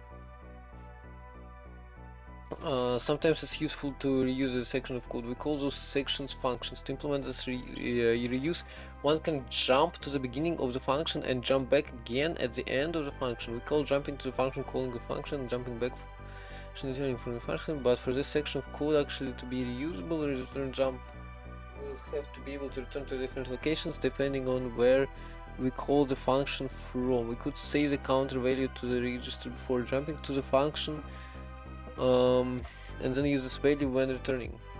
However, if done this way, a function would not be able to call another function, so this will override the original return address. Say function A calls function B, who calls function C, then we want to... okay, we just use stack. Anyway. In this level, you're tasked with implementing function calls and returns with call and read instructions. Note that when returning from a function, you could jump to the test that came after the call instruction. Otherwise, you will end up with an infinite loop. The call instruction has to be the following: add the instruction width to the counter value and push it onto the stack. Jump to the function address. It's easy. To cutting salaries, but not lab assistants are on strike. You have to self-assess in this test. This will tell us something about you, honesty and maturity. What? I need to test myself? I think I need to test myself. Okay. I'm gonna do this because it's useful.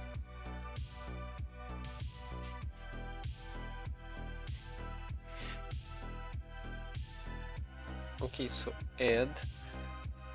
So I need the value I push.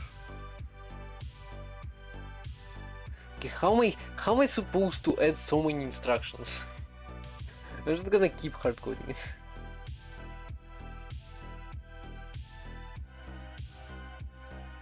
Actually, you know what? I'm gonna change this bit to for this bit. So I'm gonna move. Where is it? I'm gonna move this file here. Shouldn't be a big deal, but useful. So I'm gonna fix push then, and then I'm gonna fix pop, and then I'm gonna test it on something, just to make sure it works.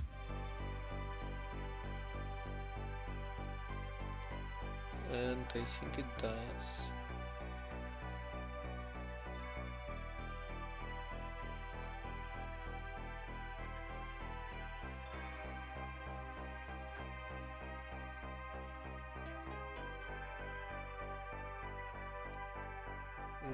Anyway.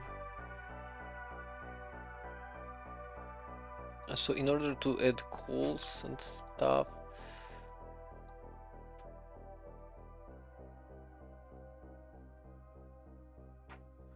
also I should probably just expand this thing like everywhere. I have so many instructions.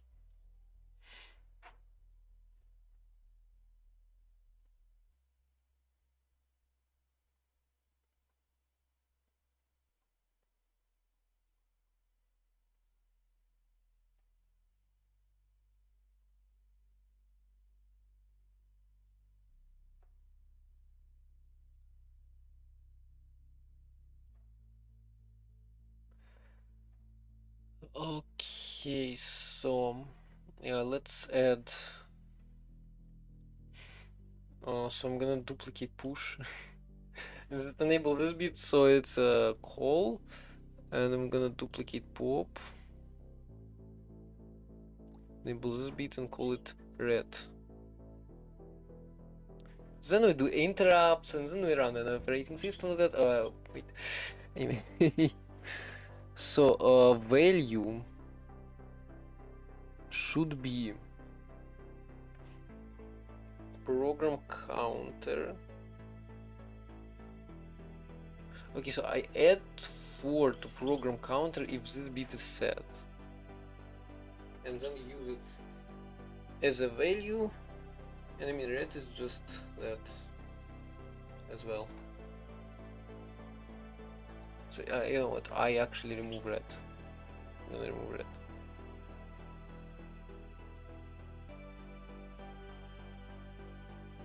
Because I can pop into program counter. And also I think I have SP here, yeah, I need that. Now, in order to push, I just need to add. So I need to add to program counter.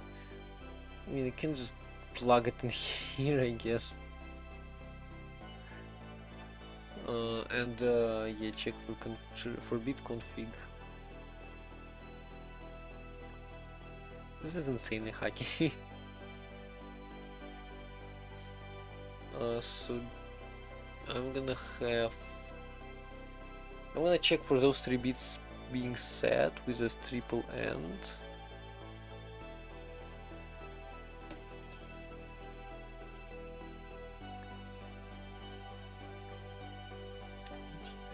Let me take this yellow color again. Oops. And this one here. That is insane. And now I'm gonna route this to here. I don't even know where it goes. But that's okay. Okay, so I'm gonna put an 8-bit switch here. I need to flip it properly. You know what? I'm gonna put it here on top.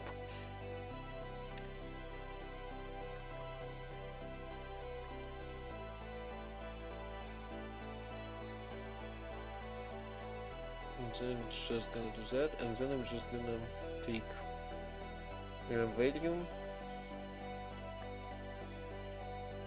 It's upside down, but sure. Actually, no, I can put it here. It will.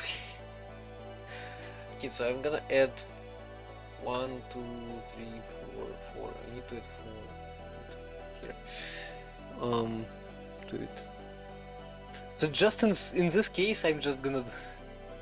This is insane. So yeah, I have call here. Do I have call? I don't have call.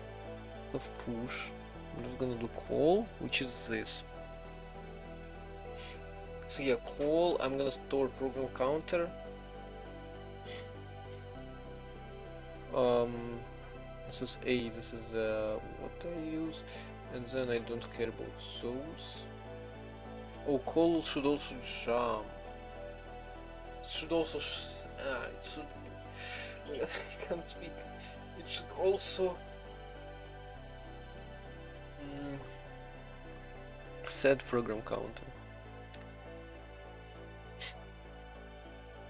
to value. For example, I'm just gonna take value B.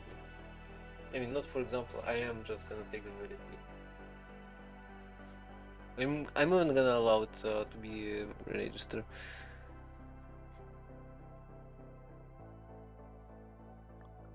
So I'm gonna move it. Okay, so what about jump mode?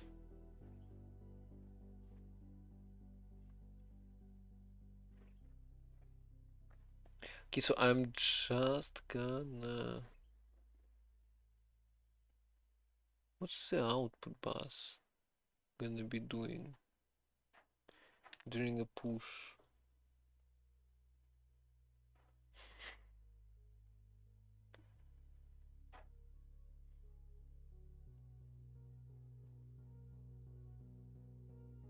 So during a store.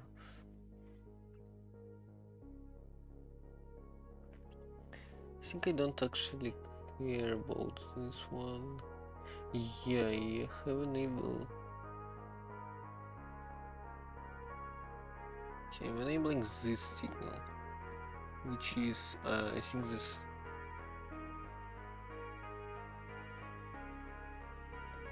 Can't I just take the signal itself here instead? Level is complete. Okay. I have a button to make to mark level is complete. I wonder if they're gonna check it. Anyway. So I also need to write to the thing. And what do I need to write? I want to write as value B here. So I want to write this. I'm just gonna short it to output bus. In case of instructions. Too bad too poorly designed architecture at this point. So in this case, it is wrong. Let's switch.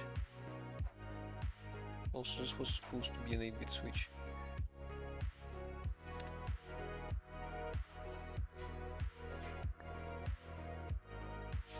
And also I'm gonna do an OR here.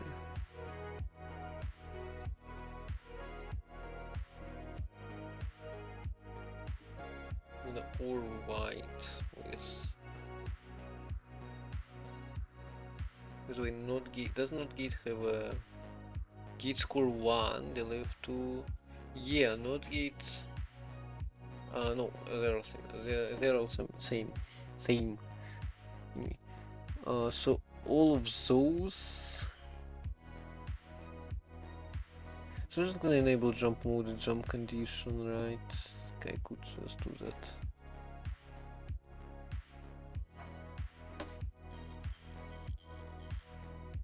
I'm just gonna plug two ores here. White, where's white? And just yellow, and just connect those here, and just connect them here, and just it's just gonna work. I so wish I could test it, but it's fine. I mean, I don't think there's even way to test it.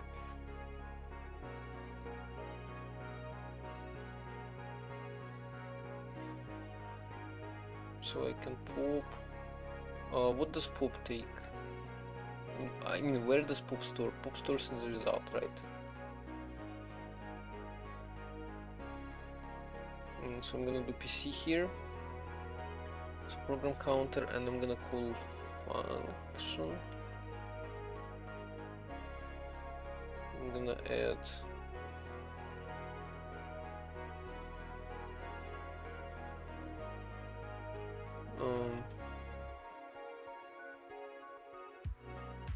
I'm gonna add 5 I'll do in 3 and then store it in register. Store it in output in 7. There you go. So I'm gonna zero out IO and then call a function again and then zero it out again. Here. I can actually check it. It works. Please work. Call doesn't do anything. Call is broken. So jump mode. Condition are set. Oh wait, this is an 8-bit switch, this should be a 1-bit switch. How? How did they manage to do this? It still doesn't switch. For some reason. But it is green. You know. It just doesn't display for some reason. Its value is 0 though. On the output bus. And it should be 3. Should be the value 3. So this one.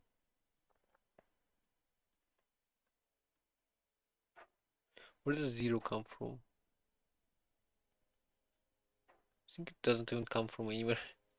So okay, fine. I'm gonna put an 8-bit switch here and around this. And this should theoretically work, but it doesn't. Here 8-bit switch 16. So this one. This one is outputting 16. Which one is outputting 0? This one. Wait, this one is using B. Yeah, no. I forgot how I implemented that.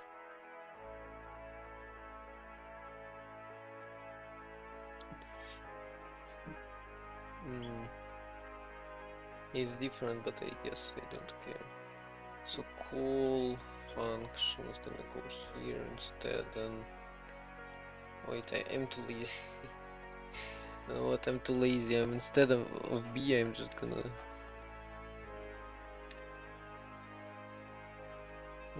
put it here. Oops. Okay, with the green and gonna go. Should work, I think. Okay, now step, pop program counter. I think it. So pop, what's pop gonna return?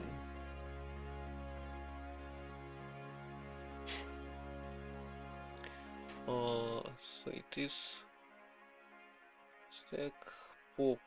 Pop is enabled. It's outputting 0. Okay. Shouldn't be outputting 0. Come on. It froze? I think it froze. It froze. Oh no. Oh wait, it's overlay.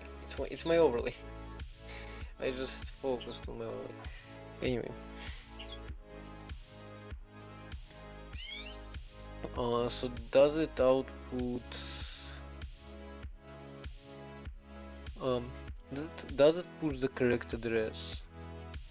So it's oh, I throw the correct address into B, but I'm taking it from the A register. Oh my god. Okay.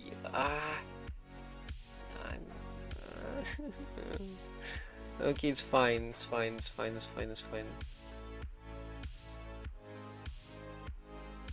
Just need to find the right wire to cut. This one. Where's color?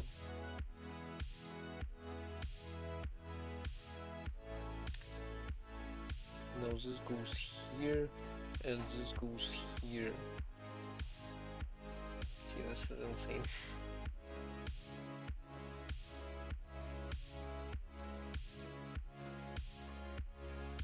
So 4 goes to the stack, right? This is the output. Oh yes, 4 goes to the stack, which means we should go here, pop it. It works! Oh my god. And then it popped, but that doesn't matter. Yes. You can trust me. What did I hear? Oh, tutorial complete. 5.1% of players completed it. I mean, they didn't really assist me. But with that, we've almost unlocked the whole thing. And yeah. Oh, I'm not gonna do it on stream. Or at least this stream. I mean, I am gonna do it on stream, obviously, but not this stream. So let's find somebody to raid. It's time. It's definitely time. It's been time for a while. And nobody I'm following is live. Anyone doing compilers?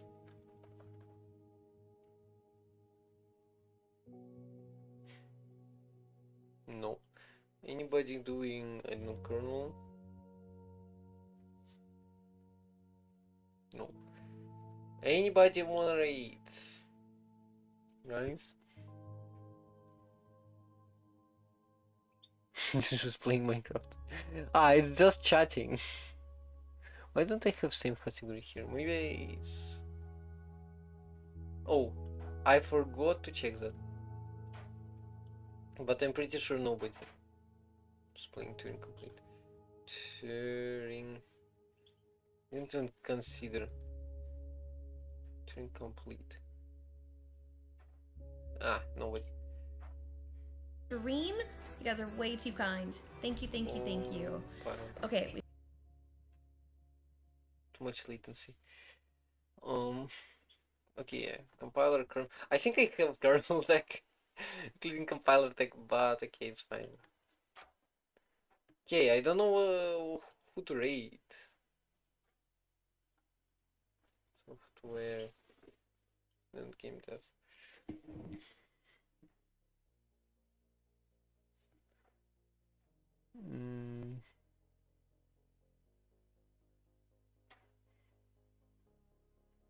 Game dev. Vibe coding.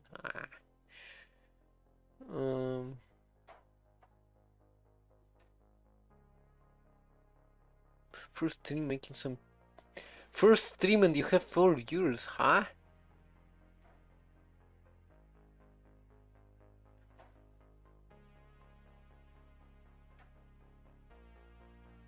When they don't animate quite well. So trying to add little details and shading everywhere. I like how they Cover are up right areas on the where I am lacking. picker. So the back of the skull, a little bit harder. I might do something like this, like not like that. Who's Boo? Boo.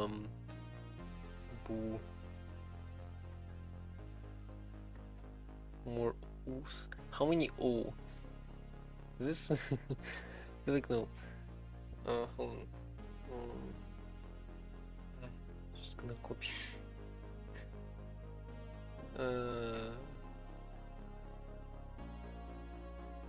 Yeah, that guy. Silent VTuber and then I return to streaming. Eh? What are you doing?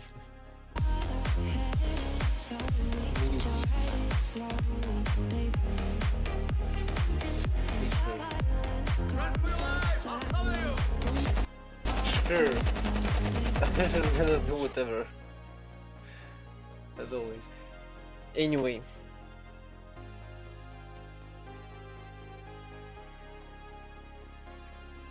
So yeah, thank you so much for joining, and I will see you next time when we're actually gonna complete those challenges. I might just build a different computer.